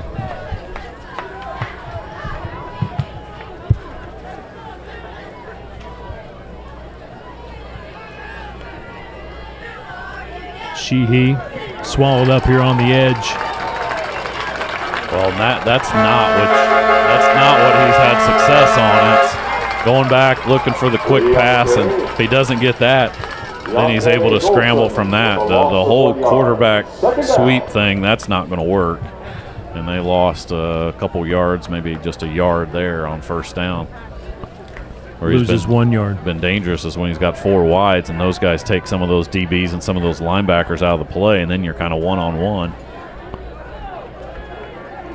Second down and 11. Sheehy rolls right now. This is where he's been effective right there. Roll him out. He's gone. And he's going to go to the house. Missed tackle again. They're chasing him, but they're not going to catch him. Touchdown. Just that easy. I mean, it's just a simple play across the middle, and your problem is you're going against a linebacker. Just like we talk about the mismatches that Drake McClurg has, they're doing the same thing. They're just putting him against a linebacker, and you miss one tackle, and he's off to the races two times in a row. This game has completely changed. 79 yards for Xavier Millerton. His second score. Again, the quarterback able to get out on the perimeter. I mean, can't keep him in the inside. You know, and as soon as he gets outside that end, I mean, he's got a lot of room to either run the football. There, he drops it off, and he gets 6 points. Warren with the PAT kick. Last one was blocked. Gets this one off cleanly. Flag. And it is good. There is a flag. Probably roughing the kicker. Yep. That's going to go on The extra point is good, but we have a flag on the play. That's going to go on the kickoff. It is roughing the kicker against CG, so that should be assessed here on the kickoff. Yeah, this is a game that Center Grove had total control of it with 15-0. Kicker on the play. Trotwood had nothing the first quarter and a half, and finally the quarterback has gotten involved, and he started running the football and putting a lot of pressure on the defense for Center Grove. I mean, just rolling right to Millerton. I mean, they've scored twice now on that same play. And this is an offense for Trotwood that's not built to go 80 yards on 10 or 11 plays. They're not going to be able to do that against you. But the fact that you missed a couple tackles and they get a 50-yard touchdown pass and then a 79-yard touchdown pass, that's exactly how you get beat. Giving up the big plays like that, not making sure tackles, and Center Grove has done that twice in the span of 5 minutes here in the second half. So instead of kicking from the 40, it will be at the 35 with that 5-yard penalty. Well, we got a ball game, that is for sure, 15-13. Well, in addition, the Center Grove offense is kind of stalled as well, and I think it all comes down to that offensive line right now is getting no push on any run. So Center Grove's becoming extremely one-dimensional. And with those defensive backs that we've talked about with Trotwood, even when they give up a catch, it's a good, sure tackle for not very many yards. And Center Grove hasn't scored since the 9-minute mark at the start of the second quarter.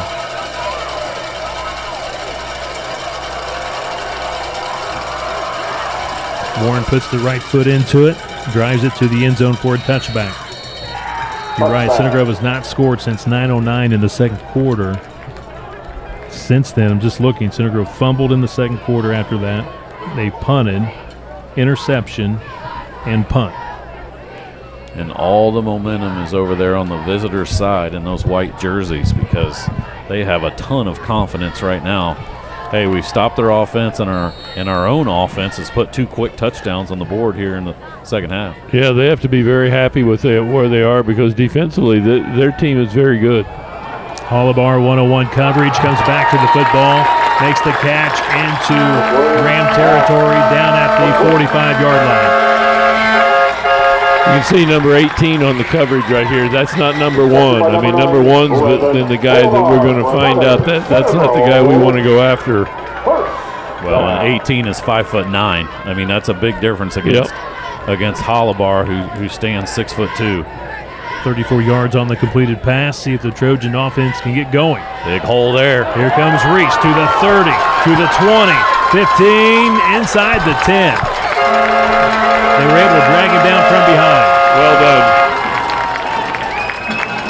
8-yard line. Is there any type of penalty in high school football when they drag you down from behind like that? I don't think so. No, they don't have that hip or the. Because he definitely grabbed his horse collar, yes, but yes, the other one, no. So this one's at the 8-yard line, 33 yards for Nolan Reese, first and goal. Misdirection, Reese, push back. Forward progress. Maybe looks a yard. like 7-yard line, so 1 yard. We haven't seen Hennessy, have we, in the second half? Well, not since he fumbled. He was the one that fumbled on the 20-yard line. Center Grove's got a chance to go up 3 scores in that second quarter.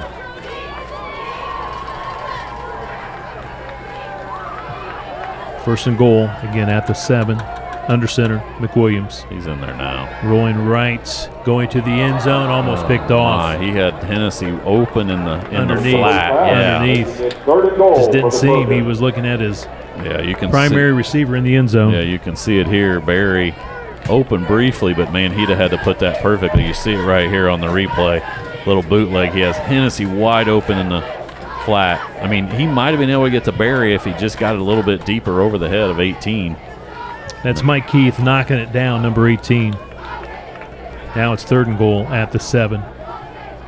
In the shotgun, looks across the middle and looking for McClurg, and it's just too high. Number 2 on the coverage for the Rams, that's Darius Dennis, and now it's fourth down and well within field goal range, and here comes the field goal unit. Dallas Cornpropes will kick it here from the right hash.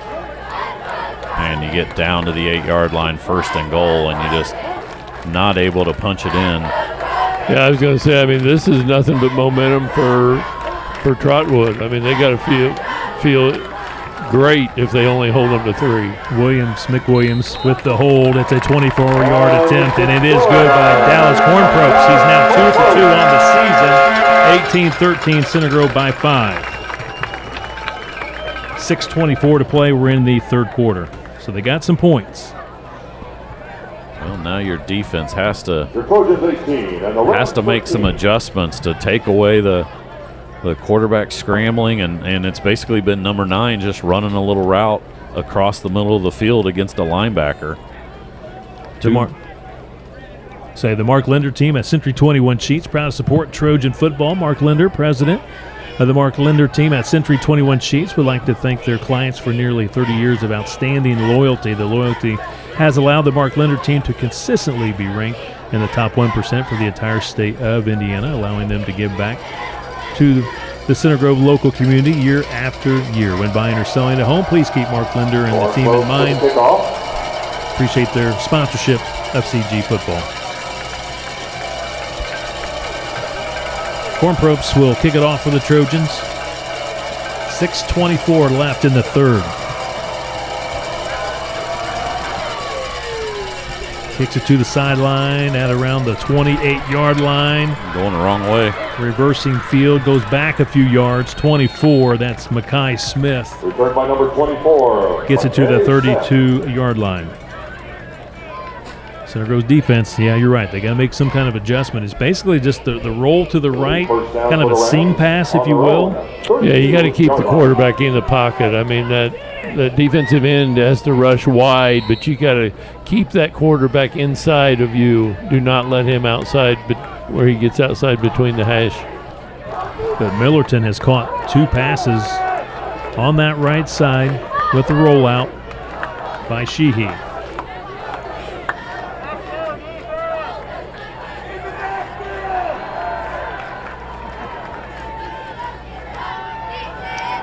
On first down, great game. They run the football.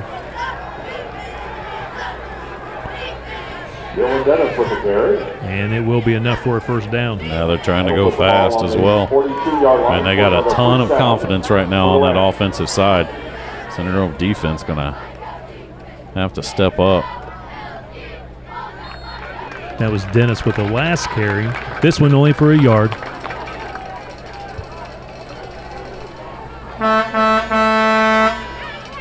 Howard on the carry. Better job by the Trojan defense.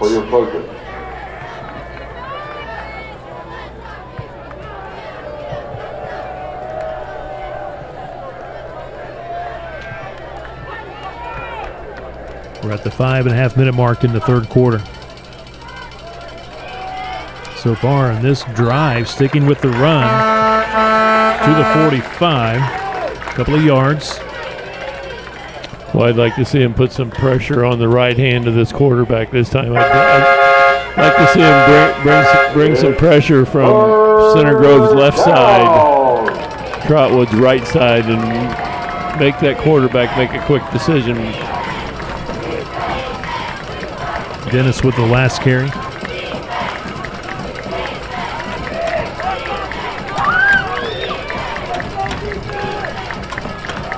Third and 7.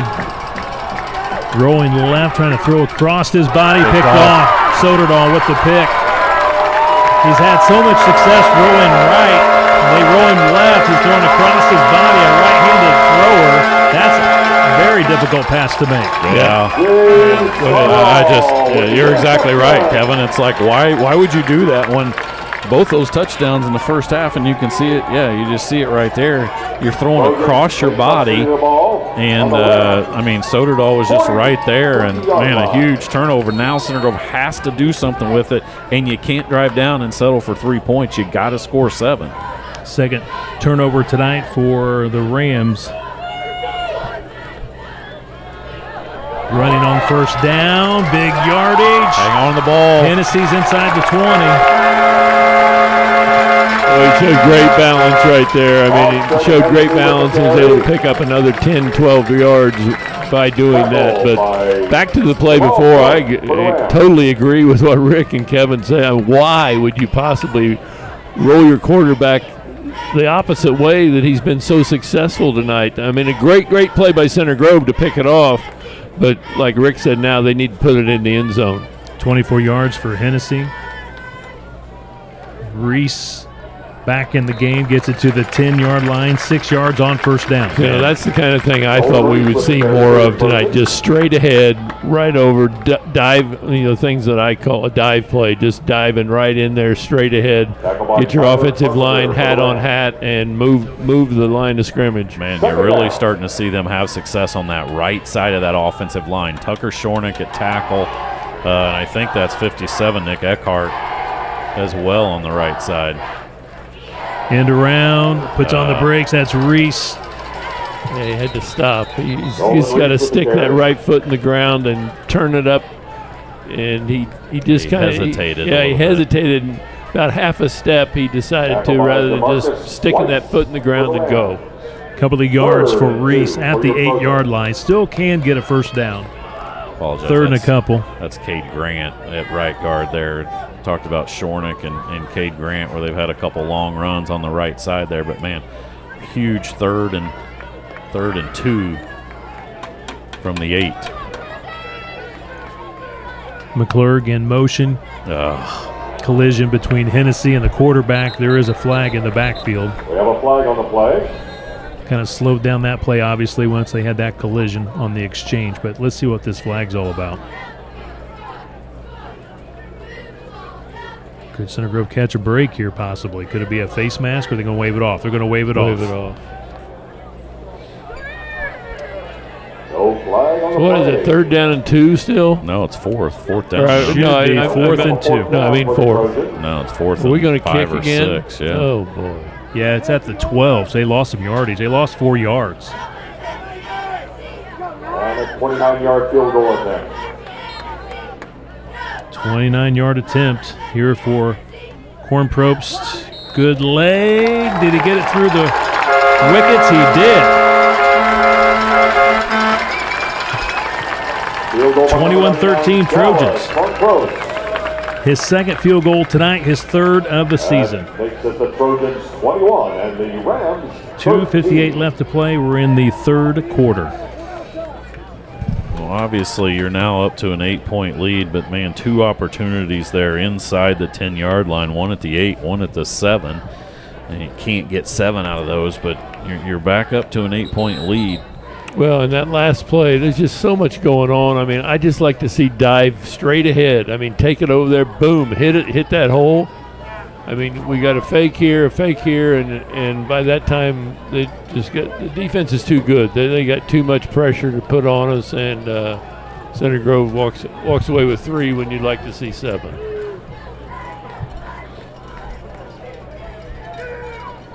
Orange close with the kickoff.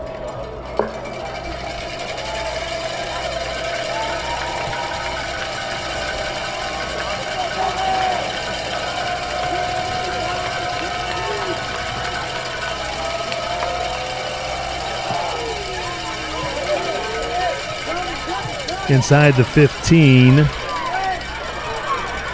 One with the return. That is Jamel Clark.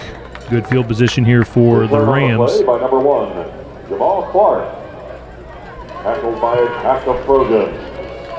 Well, when you're able to stop them that last drive, it's because you stopped them on the ground for a couple plays, and then they decided to roll out to his left instead of his right. So we'll see if that defense can step up again. Yeah, I mean, the last couple of times they've had the ball in this situation on first down, they're running the quarterback. And they're running to the right side, which is a little surprising because their big all-state tackle is on the left side.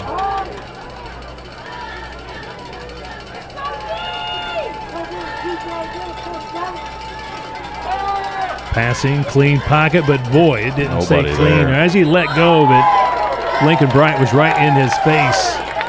Throws it away, incomplete pass. How's that not grounding? I don't know. There's no one even There's nobody close. even close to it within 20 yards. So when does it become grounding versus just not on the same page? Don't know. But there's no receiver within, what, 15, 20 yards? Oh, it was at 20 least, yards. Yeah. At least 20 yards. And he was still in the pocket. Second down.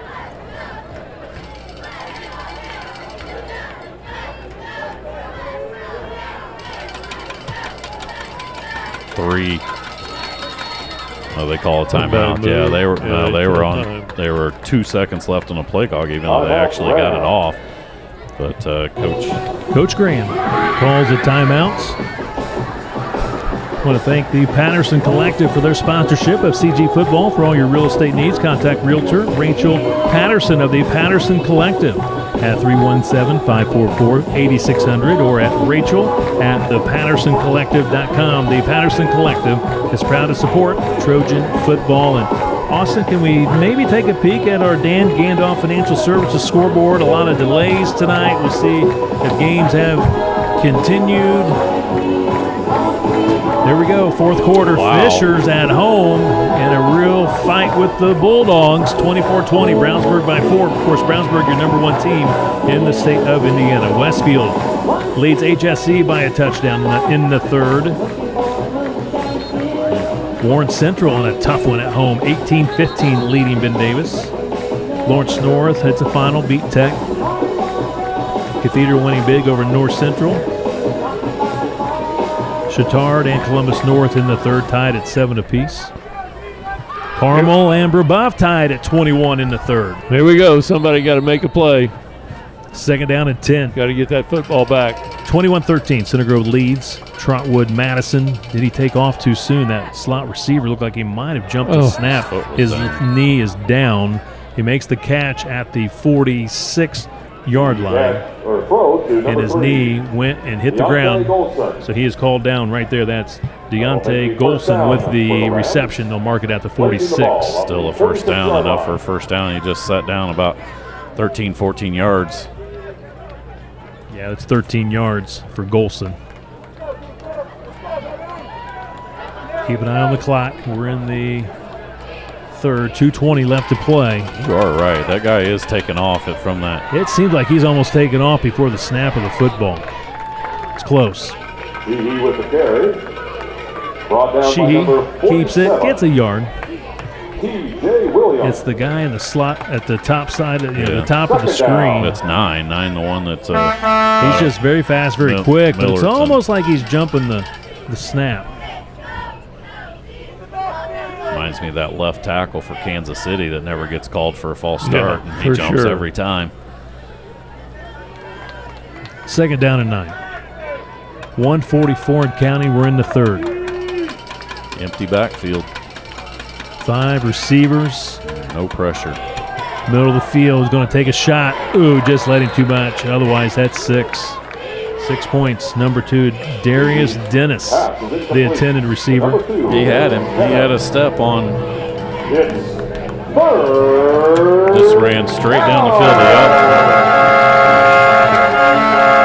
Ted, this is a big play. 3rd and 9. Big play. He also had Millerton wide open across the middle, dragging across the middle again. I mean, what are you going to do? You're going to blitz him here. You got to get some pressure. Put some pressure on him. You know that play they like to just dragging across the first down line right there. You got Millerton lined up. He was moving. Yeah, he took off again. And he's sacked. Huge. Wow, well done. Benny Hayes, we've been calling his name quite a bit tonight. And you can see they did exactly what we talked about. He brought pressure. Here comes Hayes up the middle, and he just gets enough of the shoestrings. And you're right. That was an absolute huge play by Hayes. Hayes had a great game last week, Kevin, out at Ben Davis. So another $5 for the CG Education Foundation.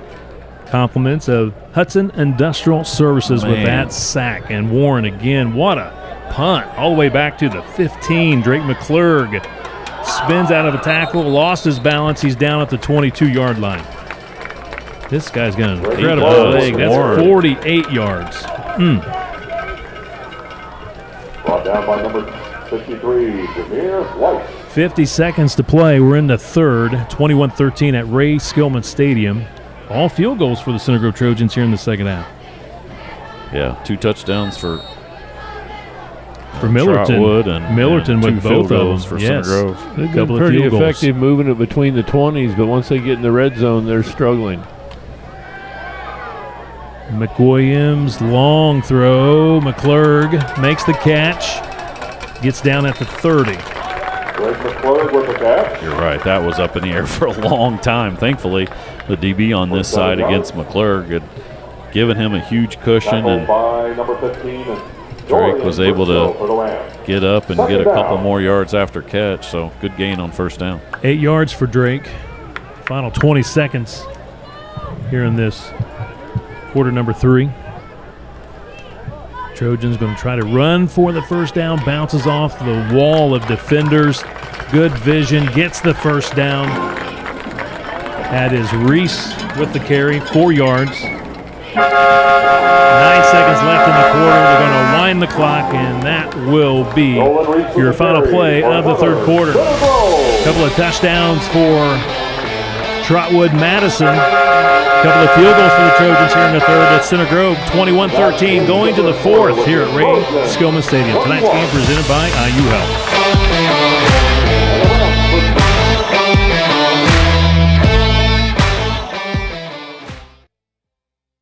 This is the place that skill built. Here, highly skilled physicians never rest in their pursuit to heal, to comfort, to cure. With these hands, you'll receive nationally recognized heart care and Indiana's most leading-edge cancer care. With these hearts, with these guts, with these brains, you'll find the highest level of care in the state.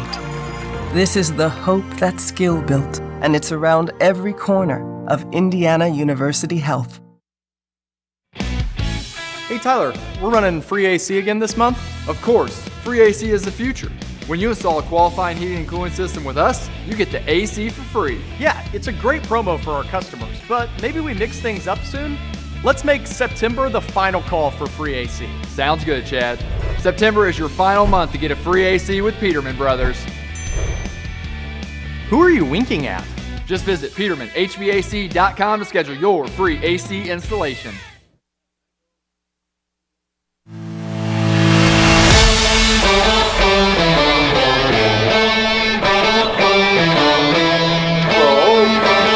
Underway here in the 4th quarter. Center Grove completing a pass to McClurg. Gets it out to the 44. First down for the Trojans. 21-13. Center Grove leads Trotwood-Madison from the Dayton, Ohio area.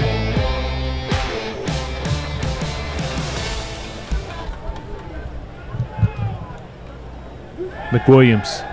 Good clean pocket. Oh, couldn't hang on. Baxter had it momentarily. Good play. Knocked away, yeah. 18, Mike Keith knocks it out of his hands. Well, they got pretty good pressure on McWilliams there. That's why he had to let that go. They brought the house. I mean, you still had enough time, but yeah, good job by Keith in knocking that away. That's probably a 6-yard gain if Baxter can hang on to that. This defense is pretty good. I mean, the more you watch it throughout the game, I mean, they make the plays. They're not afraid to put one-on-one coverage on the receivers, and they put a lot of pressure on you.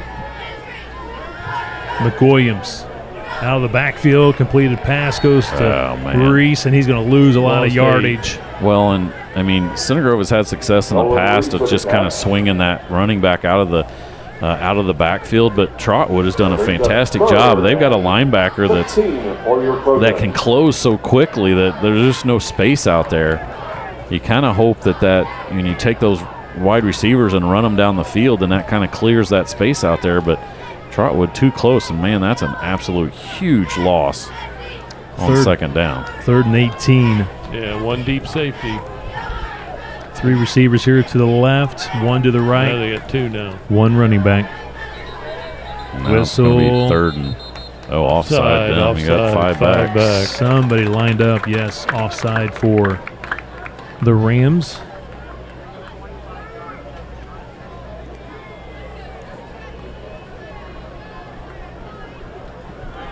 Yeah, you had Hollibar with single coverage over there. Unfortunately for him, I believe. And I thought that was one over there by himself, but he's back over here now. He's kind of shadowing McClurg a little bit now. That's the UMass commit Clark. 3rd and 13 with that penalty. McWilliams gets rid of it. Intercepted. And the safety intercepts it. That's the 3rd INT tonight for the Rams. You got to recognize that they have safety help over the top there. There's no. I mean, I think he's just throwing that, assuming that nobody else is over there, and you're trying to get your wide receiver to make a play. But instead, you give them the ball back at the 35. Our 4th quarter being presented by Morgan Insurance Group and by IU Health. Man, 4 turnovers for Center Grove tonight.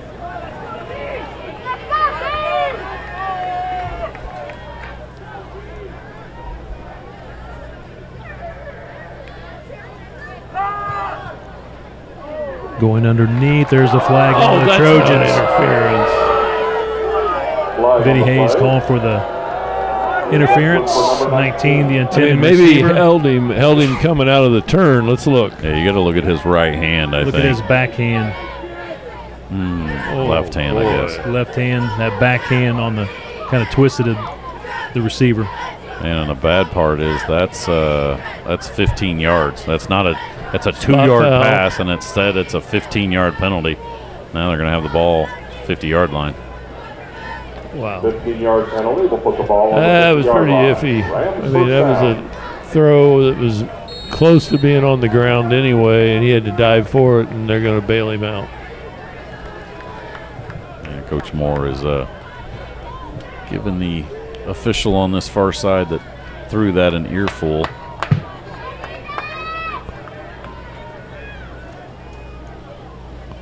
First and 10 from the 50. Going to his sideline, and he is tattooed. Well done. Textbook tackle. Yeah, is that Pio? I can't quite catch a number. Oh, now we got 2 flags. It's got to be on their sideline.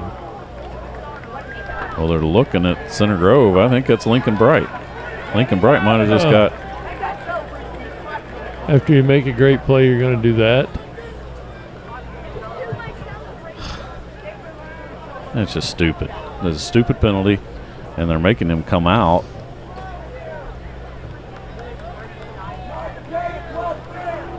So it's a 15-yard penalty against the Trojans. 30 yards in penalties the last 2 plays. Penalty advances the ball to the Trojans. Mistakes you don't normally see from Center Grove. The turnovers, and now. I mean, he had to be talking. He wasn't over there by their sideline. Well, so but going back to the 2 referees threw it, so whatever he said was pretty obvious. So what was a loss of 4 now becomes 1st and 10 at the 39.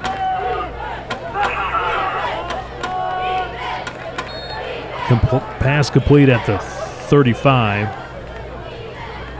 19, who's not on the roster, makes the reception. He's having a good game. Can't recognize him. People think it might be a JV or a freshman game not on the roster, but this is varsity football, not on the roster tonight. At the 36, 3 yards. Second down and 7. 9:30 and counting.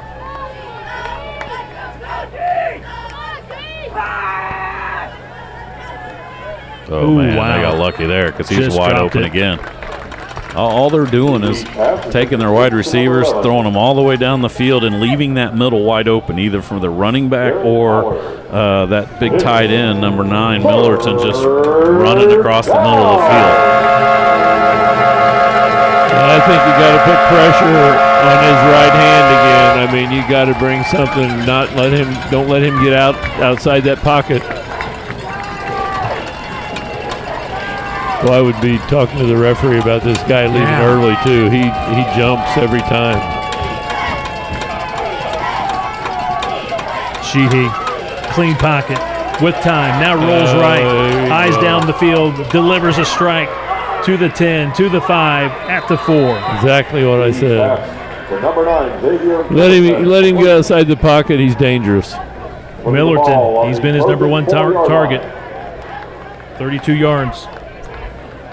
Watch the, if we get a replay of this one, watch the first down. Right tackle for them, what he does to the defensive end for Center Grove, who was trying to, we're not going to get a replay on that one, trying to keep contain, and he was pretty much just body slammed to the ground. First and goal at the 4, whistle. Another timeout. Timeout called by Coach Graham. Well, it's obviously a huge play here. They're 1 score down, a touchdown, a 2-point conversion, and they tie the game. Our final quarter being presented in part by Morgan Insurance Group. The Morgan Insurance Group team is committed to providing clients with the highest quality insurance services combined with the lowest rates available in the area. Morgan Insurance Group offers auto, home, health, life, and business insurance. For more information, go to morganinsurancegroup.com. Austin can dial up that replay one more time. We were talking, just want to see what happened on that corner edge. I've watched it a few times tonight. It's not been pleasant for the Center Grove defensive end. Here it is again. This is the Kentucky commit. Well, he's 6'8". But watch this one, though. He's got him here, and then watch. Yeah, I guess there wasn't much to that. He was starting to fall down, and then he just sort of... Once he came to the inside, though, to Ted's point, he lost contain there. You don't have the ability to just got keep him to in the rush pocket. up the outside and keep him in the pocket. If he's in pocket, he's not able to roll. When he's able to get outside, he can run for 25 yards and wait for that receiver to uncover himself, and that's what he did.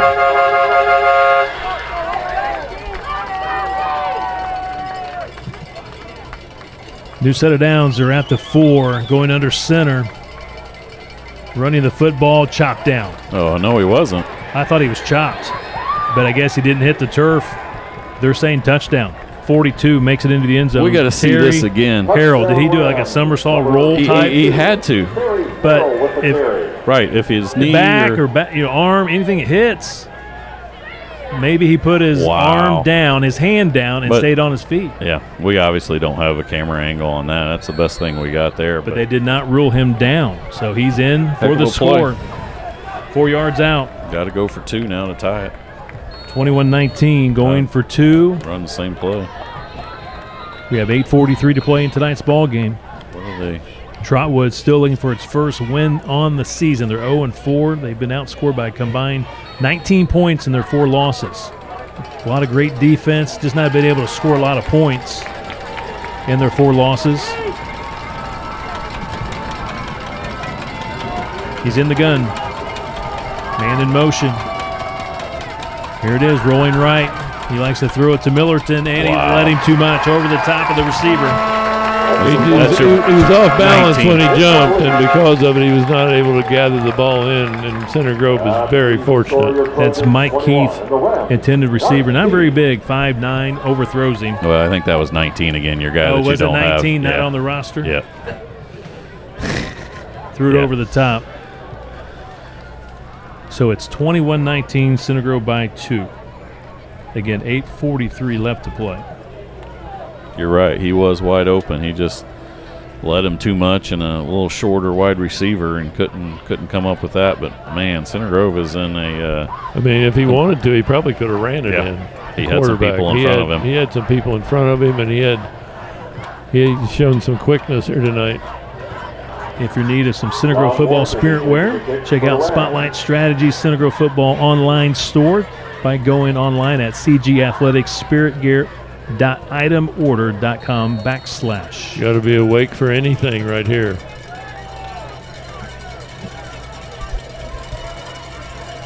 Warren puts the foot into it. He's had several touchbacks tonight. This time it's returnable from the 11-yard line to the 25 and taken down right there.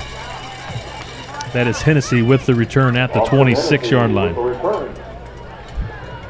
Well, that was a drive that Center Grove's defense just shot themselves in the foot. I mean, you had the 15-yard pass interference, then you had the very untimely, unsportsmanlike conduct, and a couple plays later, they're in the end zone. Offense has got to respond.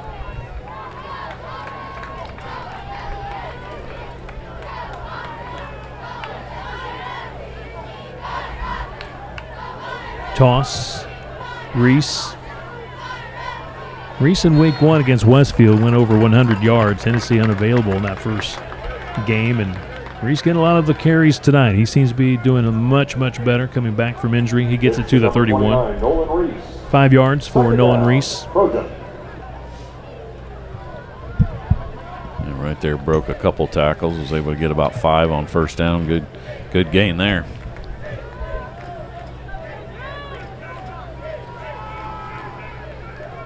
Peterson makes the tackle. Dumps it off to McClurg to the 35. Got it close to the 36. Let's see where they're going to spot it. Closer to the 35. Yeah, he's going to be a yard short. He gets 4 yards.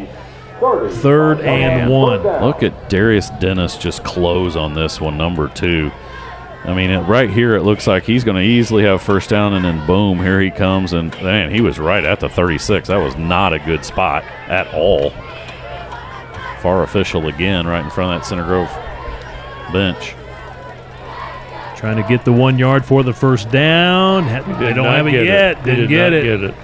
Right back to the line of scrimmage, so it's 4th and 1. You got to punt, don't you? I wouldn't. I would. You're up 2. 7:10 to go. I wouldn't punt. I think punt unit's coming in. We haven't been able to stop them offensively. But you can't give us that short of a field, though. I just don't think you can let them have the ball to 35. My feeling is you're thinking negative. If you can't pick up a yard, then you shouldn't win anyway.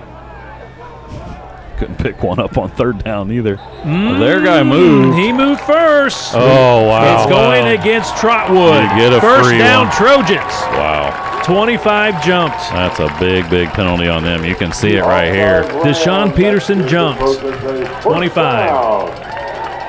Comes in the neutral zone. That's a penalty. Yep. As soon as he was in the neutral zone, it didn't matter if the Center Grove guy flinched. Whew. Remember that play, boys. At the 40. New set of downs. Got a break. Let's see if you can do something with it.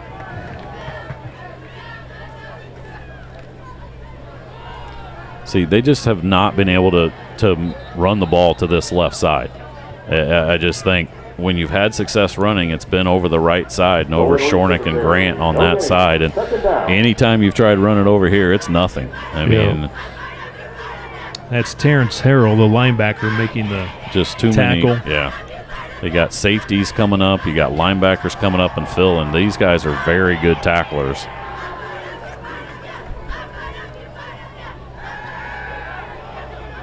Pass complete, gets away from the defender and out of bounds. First down. That's Dickin, I believe. Brady Dickon, he's got wonderful speed. He's going to step out of bounds. They're going to mark him at the 47-yard line into Rams territory. That's a tough pass to throw, boy. You're throwing that a long way. You're throwing it 30 yards across the field. While getting hit.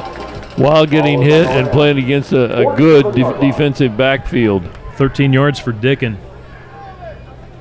The toss coming this way. Turn it up. Turns it up. That's Hennessy. Exactly what you needed to do. He got 5 or 6 yards because he turned it up, put that left foot in the ground and turned it up.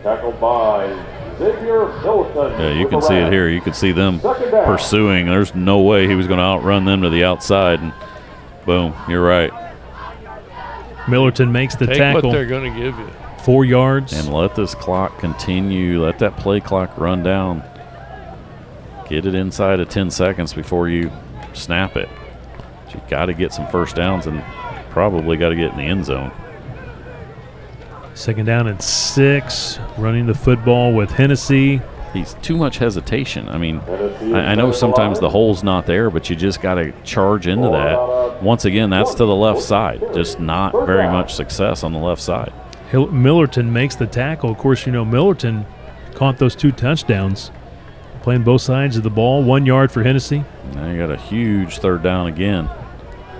3rd and 5. If you got a play that you can you're hard count them. You're 4 down territory here, so you got 2 tries to get 5 yards, I would think. You like the punt? We'll see. Let's not worry about it yet. I mean, anything less than 2 yards or less, I think you go for it. McWilliams.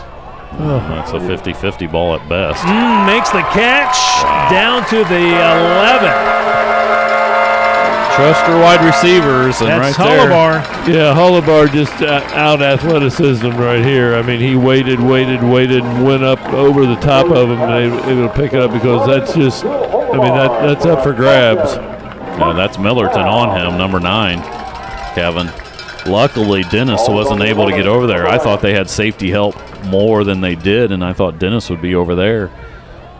Center Grove with an absolute huge first down.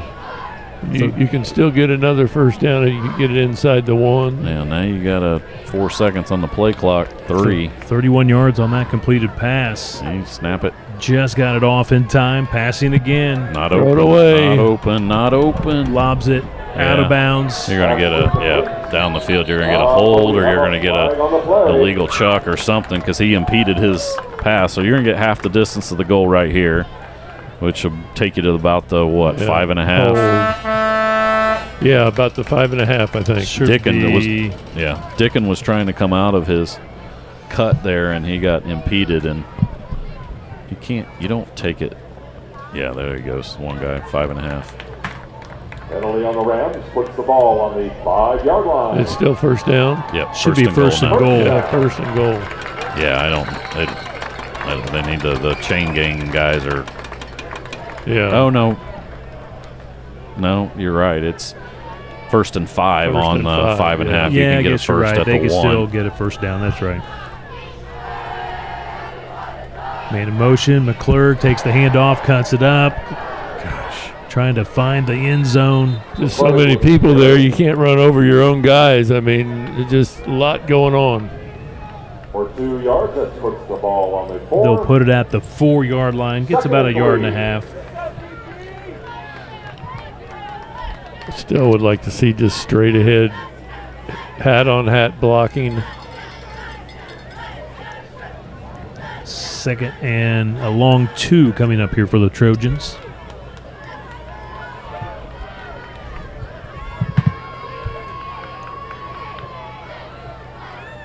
It's not open.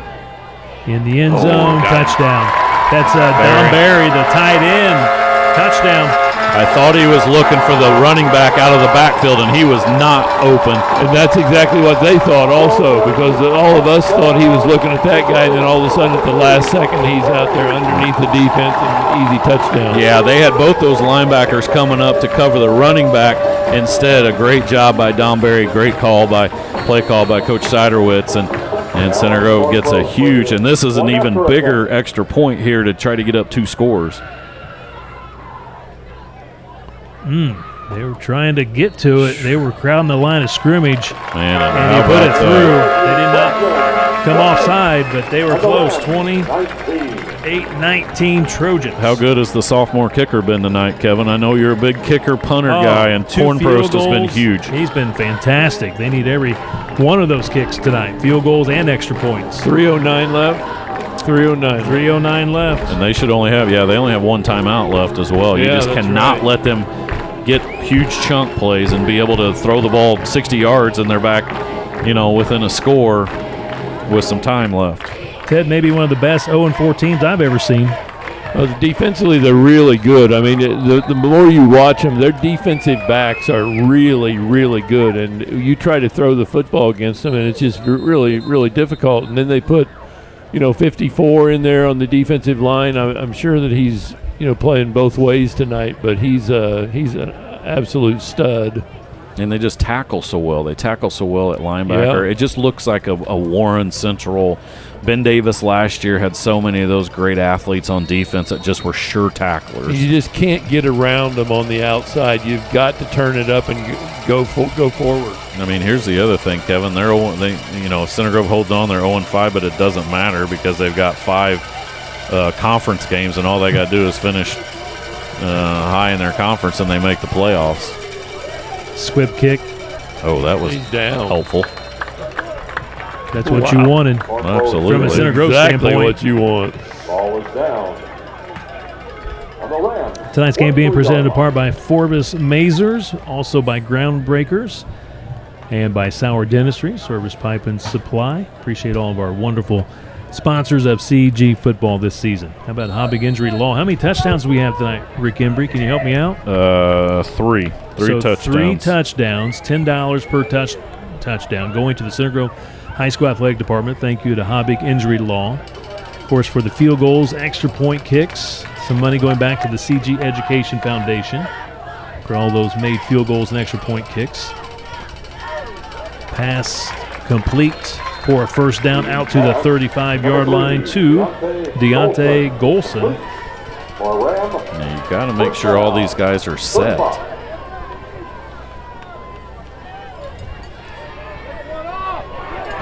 Getting pressure, gets away from it, Don't throws on him. the run. Does he make the catch at the 50? That's Golson again. What a catch. Incredible catch. Move the chains. Going fast. 2:48 and counting.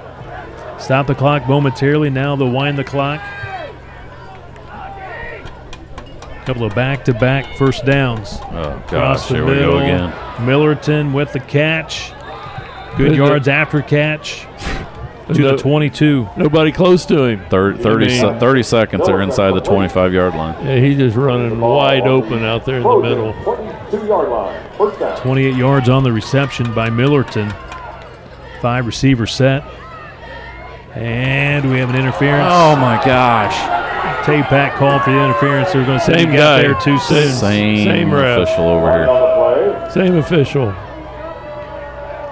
That's not interference. You can stick your hand in there and knock that ball away. And that's 15 yards, or is that half the distance since they're inside the 25? He just threw a penalty on the sideline. Same Coaching guy. staff. Same guy. Same guy. So now another penalty against Center Grove. Sideline warning. Yeah, he just, sideline warning, which is first warning, so. Wasn't really on the coaching staff. It was just somebody down on the Center Grove sideline. There's a couple adults and a few players down there, so you don't know who that was. Now the ball's at the 11. 2:28 on the clock. We're in the fourth.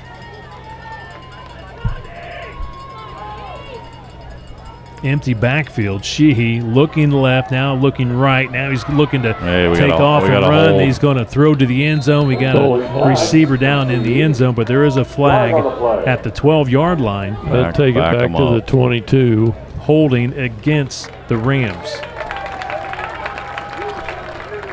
Hold on as long as you can. Get it under 2 minutes. They're going to, if they score here, they're going to try the onside kick. They only got one timeout left. They only got one timeout. They can't stop it more than once, so they're not going to kick that deep to Center Grove. Man, you just got to find a way to on the 21-yard line. go up your back and get a stop here if you're Center Grove defense.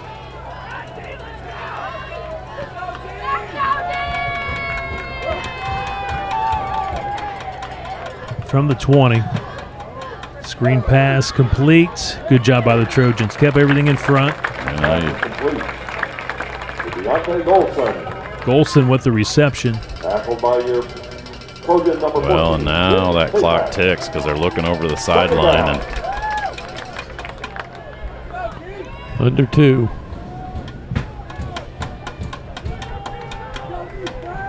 Five yards on the completed pass. Man, he's moving. 9's moving again. Another hold. Sheehy running the football. He might get in. So shifty, really good on his feet, but there is a flag at the 21-yard line. Yeah, it seems like to me that one receiver takes off before the snap of the football. But they haven't either observed it, haven't called it. I mean, another big holding call there. I mean, we're way up here. Just to me, it catches my eye. It's obvious. I mean, and I think it's the head official in the back. That's who's supposed to call that because the guy on the sideline is the one that's looking at the line of scrimmage.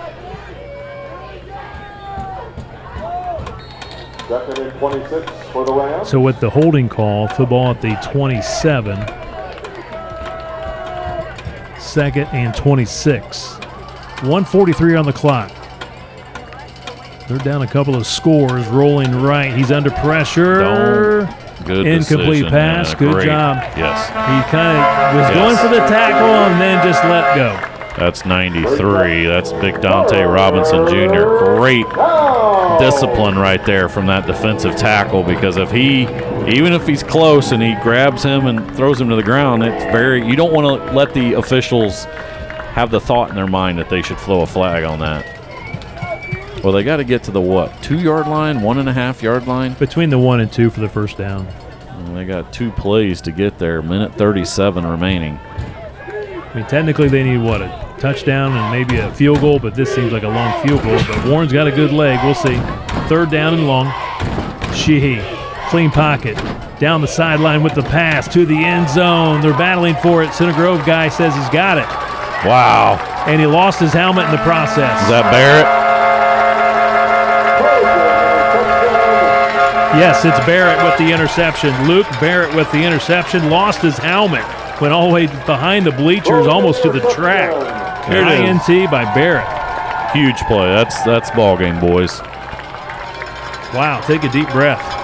Watch it again. Barrett on the coverage. He's in good coverage from that safety spot. Number 16, Luke. He caught it. Wow. I didn't know for sure if he caught it, but he did. Caught it, and he was in bounds. I was more worried about the other guy wrestling it away from him versus him just knocking it away. But a great play. Barrett last year, 7 interceptions as a junior. Gets his first one of this year, and there was no better time to do that. Take a knee 3 times and say, shoo.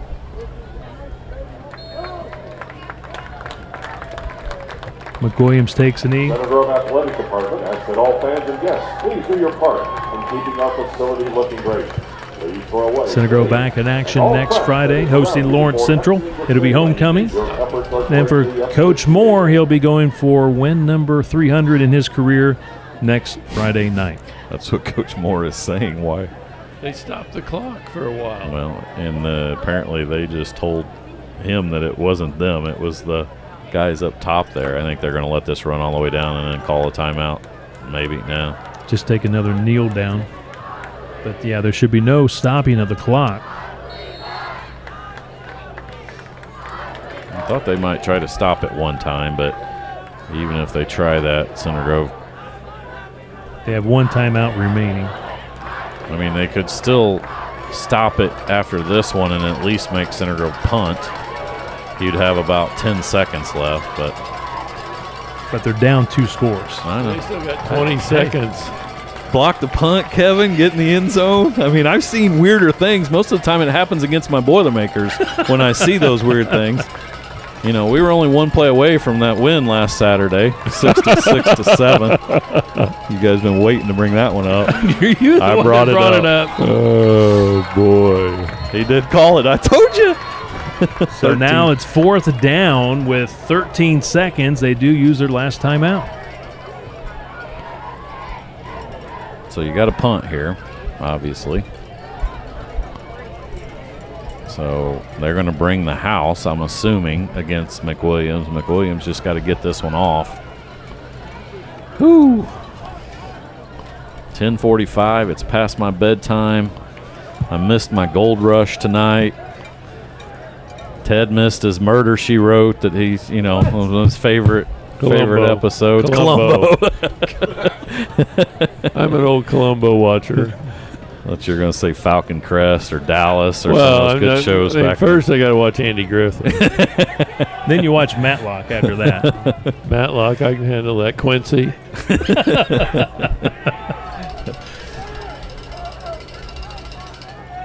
Everybody under the age of 40 listening online are has like, no idea what we're talking are these about. shows these guys are talking about. Well, you obviously need a good snap back to McWilliams, have him get it off. Well, they got two guys back deep, so everybody else will be going after the punter.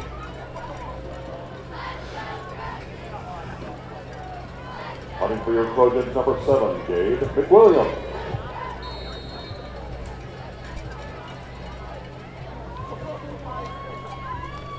McWilliams inside the 5 for this punt. Good snap. He bobbled it. My. He just jumps on it. Bobbled it. So they're going to get the football inside the 10. Put some extra juice on that snap, it looked like to me. At the 8-yard line, he bobbled it. So they're going to have the football with 9 seconds left at the 8-yard line. I thought that was a good snap. It was a good snap. It just ain't had some extra zip on it. He's just trying to get that off as quick as possible. So is that 4 turnovers, 2 fumbles, 3 interceptions, 2 fumbles, 5 turnovers? Was that considered a fumble or just a turnover on downs? Yeah, you didn't make it on 4th down. I guess not. You're right. Mental error, I guess you could call it. Wow. So they need what? A touchdown? Touchdown, onside kick, and a. They're throwing to the end zone. Are Makes you the catch. kidding me? Touchdown, 9 makes the catch. That's Xavier Millerton. We have 3 seconds left. 9, Xavier Millerton for a touchdown. 8-yard touchdown pass to Millerton. That's his 3rd touchdown tonight.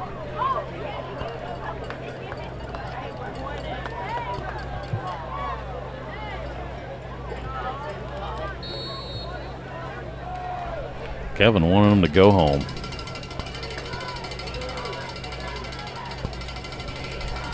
I mean, they get an onside kick here. As long as 3 seconds don't run off of it, they got a chance to throw a Hail Mary.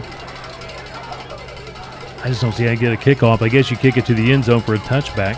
This I don't understand. Unless Going you for 2. Completely don't trust your kicker. Because you don't make it here, and now you need a touch. Well, I guess. So they fail on the 2-point conversion.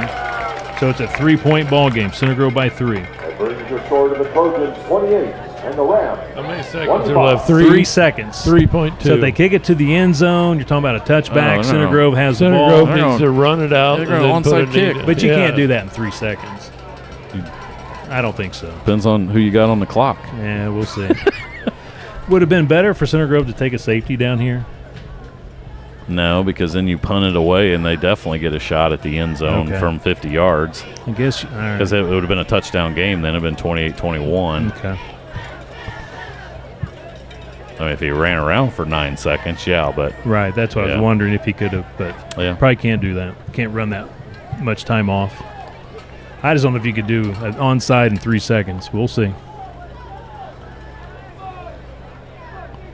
I mean, it doesn't start until it touches somebody. So if it goes sharp off of one of those guys. I'm just thinking if you're trying to do an onside, they're trying to recover. Can they recover it within 3 seconds? I know what you're saying. Yeah. We'll see. Yeah.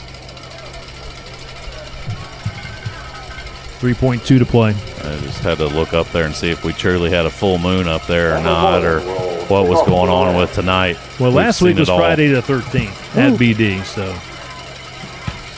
43, different kicker. So 43, this is Morgan. Onside kick, recovered by CG. About a second comes off, 1.3. So we got 2 seconds left. Center Grove should not have to take a snap. That should be the ball game. Wow, what a ball game. Interesting ball game. 6-yard line, first down. Interesting is a great description of that one, Kevin. Let's say survive. Plenty of work to be done. Yeah, I thought it just starts, doesn't it? Last week in the JV game, they just started the clock. They didn't have to do another snap, but maybe different officiating crew, maybe it's going to be different here. Nope. They're going to have to snap it. And they take the knee, and that's going to be the ball game. 28-25. Center Grove hangs on to win. So how big were those field goals tonight by the sophomore? Corn Props. Huge. That was the difference. I mean, honestly, we didn't like them taking field goals instead of scoring touchdowns when they got inside the 10, but without those two, Center Grove's going to be on the short end here, and man, they were in for an absolute battle. I think Trotwood is a better team than people imagine. I mean, he's 0-5, but he had some of the best defensive back play that I've seen all year. I mean, we have really good receivers, and it was very difficult for them to clear themselves and to get open, and I think that has a lot to do with obviously the way Trotwood plays. So hats off to them, hats off to Center Grove, and another win for Eric Moore. How about that? Yeah, 299 for Coach Moore's career. He'll go for number 300 next Friday against Lawrence Central, homecoming night. Ted, that's going to be a special night of football. Yeah, it sure will, and it should be for all he's done for the football program, not only at Center Grove but around the state of Indiana. He's been tremendous. Ted, we'll see you next Friday. All right, thanks, guys. Your final from Ray Skillman Stadium, the Trojans 28, the Rams 25. What a ball game. Center Grove's won 4 straight, 4-1 on the season. Trotwood-Madison 0-5 on the season, but they're a heck of a football program. Up next, our Duke Holmes postgame show. This is CG Football, presented tonight by IU Health.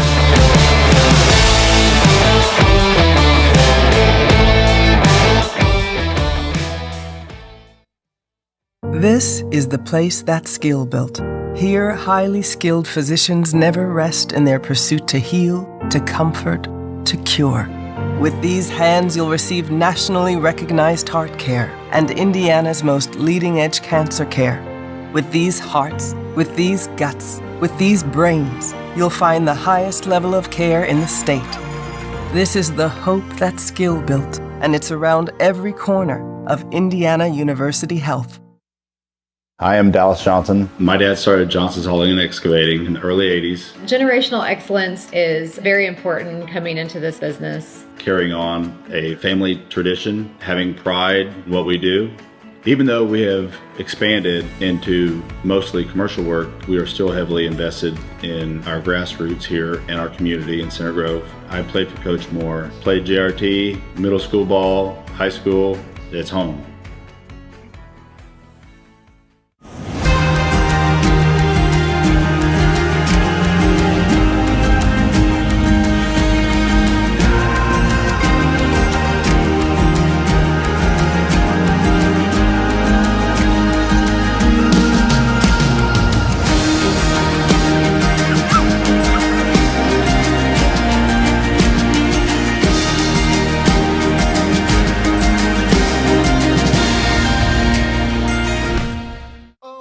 If you could live anywhere, where would it be? And what would it be like? With today's home values, this is the perfect time to sell and make those dreams real. When you work with a world-class agent at Coldwell Banker, you benefit from trusted guidance and our revolutionary Seller's Assurance Program to make your home sale more rewarding than ever. So it really is true. Your dreams don't have to be just dreams. I have lived in Greenwood my entire life. Born and bred, went to Center Grove High School, proud graduate, go Trojans. I enjoy this community. It's my home. It's growing, it has lots to offer, and I'm excited to be a part of it. At Greenwood, we are a full-service bank. We can handle your needs from simple personal accounts savings accounts for your family, auto loans. If you need to have a mortgage, we can meet that need. Emily Wrigley has been in our office for years and knows the area. Scott Hines is Center Grove. He has lived here his entire life and is fabulous. You're not going to find anybody more local than us.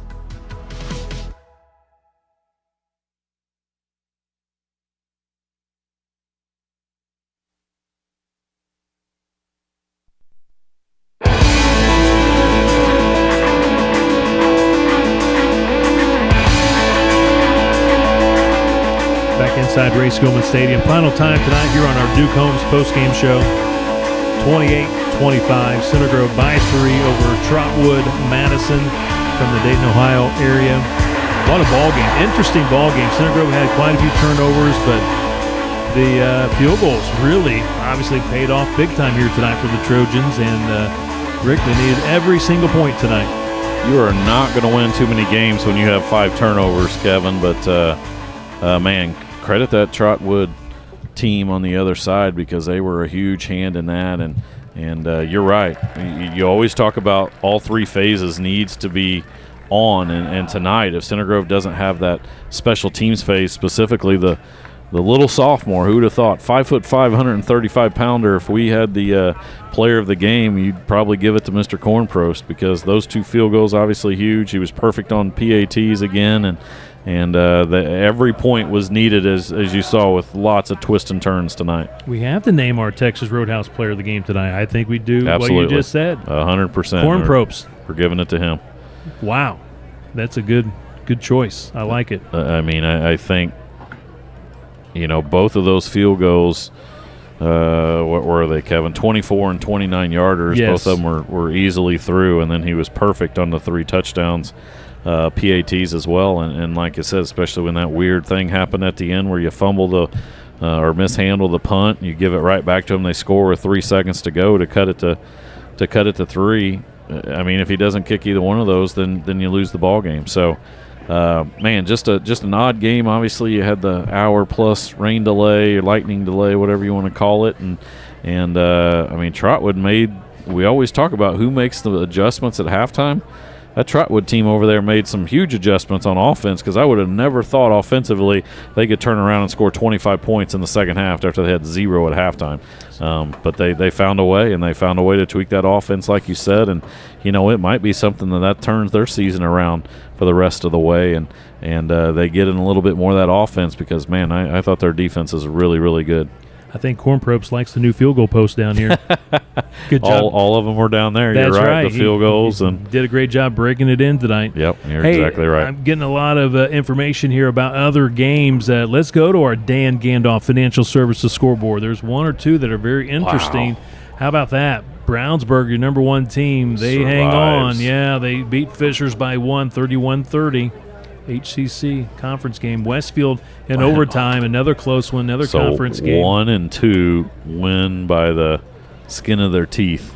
And then let's go to our next score. Warren and Ben Davis in double overtime. That's still going. And Lawrence North beat Tech 35-0. Cathedral wins big over North Central. Chittard leads Columbus North. Columbus North, highly ranked in 6A, undefeated, could be a Center Grove sectional opponent. Carmel going down to Brebeuf, 28-27. That might be the shocker of the night. And then Lawrence Central in the 4th by 1 over Pike in a MIC conference game. Center Grove will get LC next Friday right back here at Ray Skillman Stadium. Whiteland in a conference game leading Perry Meridian 34-21.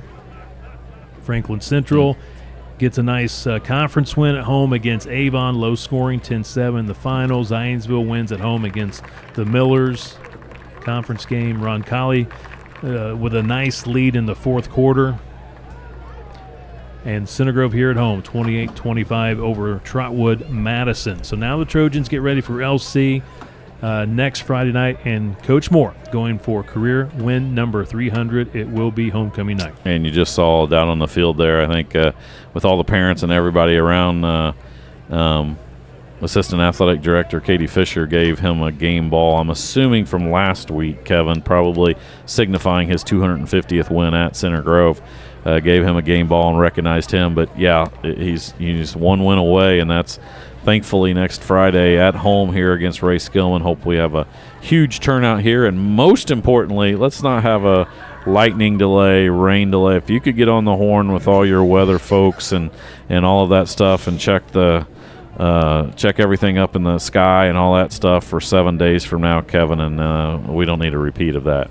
It's a final. Warren Central wins 24-21 in double overtime. So Ben Davis kicks the field goal, and then Warren Central gets the ball and scores the touchdown to win. Interesting. So, yeah, Warren wins it. They're still undefeated. Interesting night of football, and it kind of tells you 6A is completely wide open, Kevin. You had 1, 2, and 3 win by 1 point, and the other 2 won in overtime. And Center Grove, who should be number 4, I think Crown Point's ahead of them, but they win by 3 points here on their home field. Coach's poll has Center Grove at number 4. Yeah, so. I know the other ones have them at 5. Correct. But, the top 4 teams in 6A barely win tonight. So anything can happen on a Friday night, and it about did here on Ray Skillman Stadium. But, Kevin, as I always tell my buddies, an ugly win is better than a pretty loss. Center Grove will be happy with that ugly win tonight. That's right. Never apologize for a win. Never. Too hard to get. That's right. Coach Moore's got 299 of those now in his career. He's not going to apologize for any of those. Tomorrow we have 2 Center Grove football games, both on the road. We will not be streaming, but the Center Grove freshman team will be at Columbus East at noon.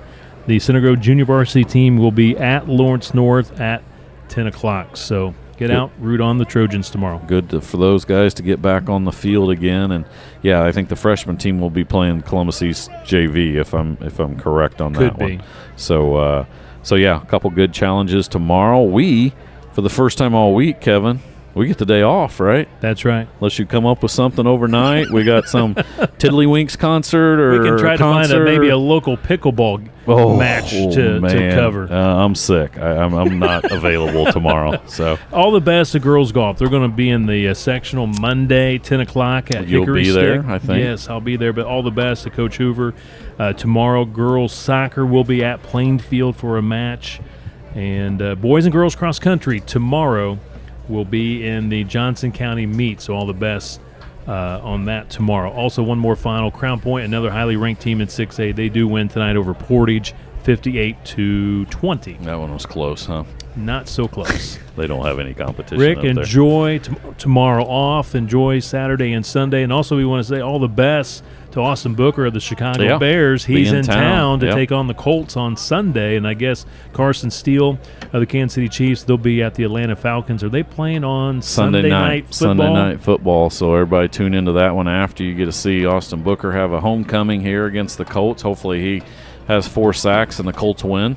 That's what we're cheering for. And then the fact that a Center Grove running back, rookie, undrafted running back, may be starting for the 2-time defending Super Bowl champs is almost you can't wrap your mind around that, but that may very well be happening on Sunday night. Also, quick update, Russ Yeast was released by the LA Rams. However, I read he's been picked up by the Carolina Panthers practice squad, and once he was released, the Rams had some real difficulty in the secondary slowing down Arizona. Yeah, so they gave up about 50 in that. A lot of touchdowns. He obviously was the problem, I guess, since they got rid of him and then they gave up 50. Yeah, so Russ is last I heard now with Carolina Panthers. So he'll get more opportunities. I think so too. He's a great professional and just a great kid, and he'll be back. And yeah, good luck to him. Rick, all the best this weekend. Enjoy. Thank you, Kevin. Once again, your final score tonight, Center Grove victorious 28-25, 4-1 on the season. Trotwood-Madison falls to 0-5. Center Grove Sports Network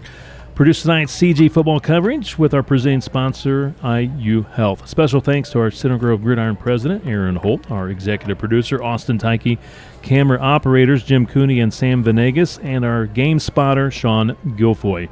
Again, CG's next game, next Friday, homecoming, hosting the LC Bears at 7 o'clock. Until then, this is Kevin Conrad for Ted Kitchell and Rick Embry saying good night, everyone, from Ray Skillman Stadium at Center Grove High School.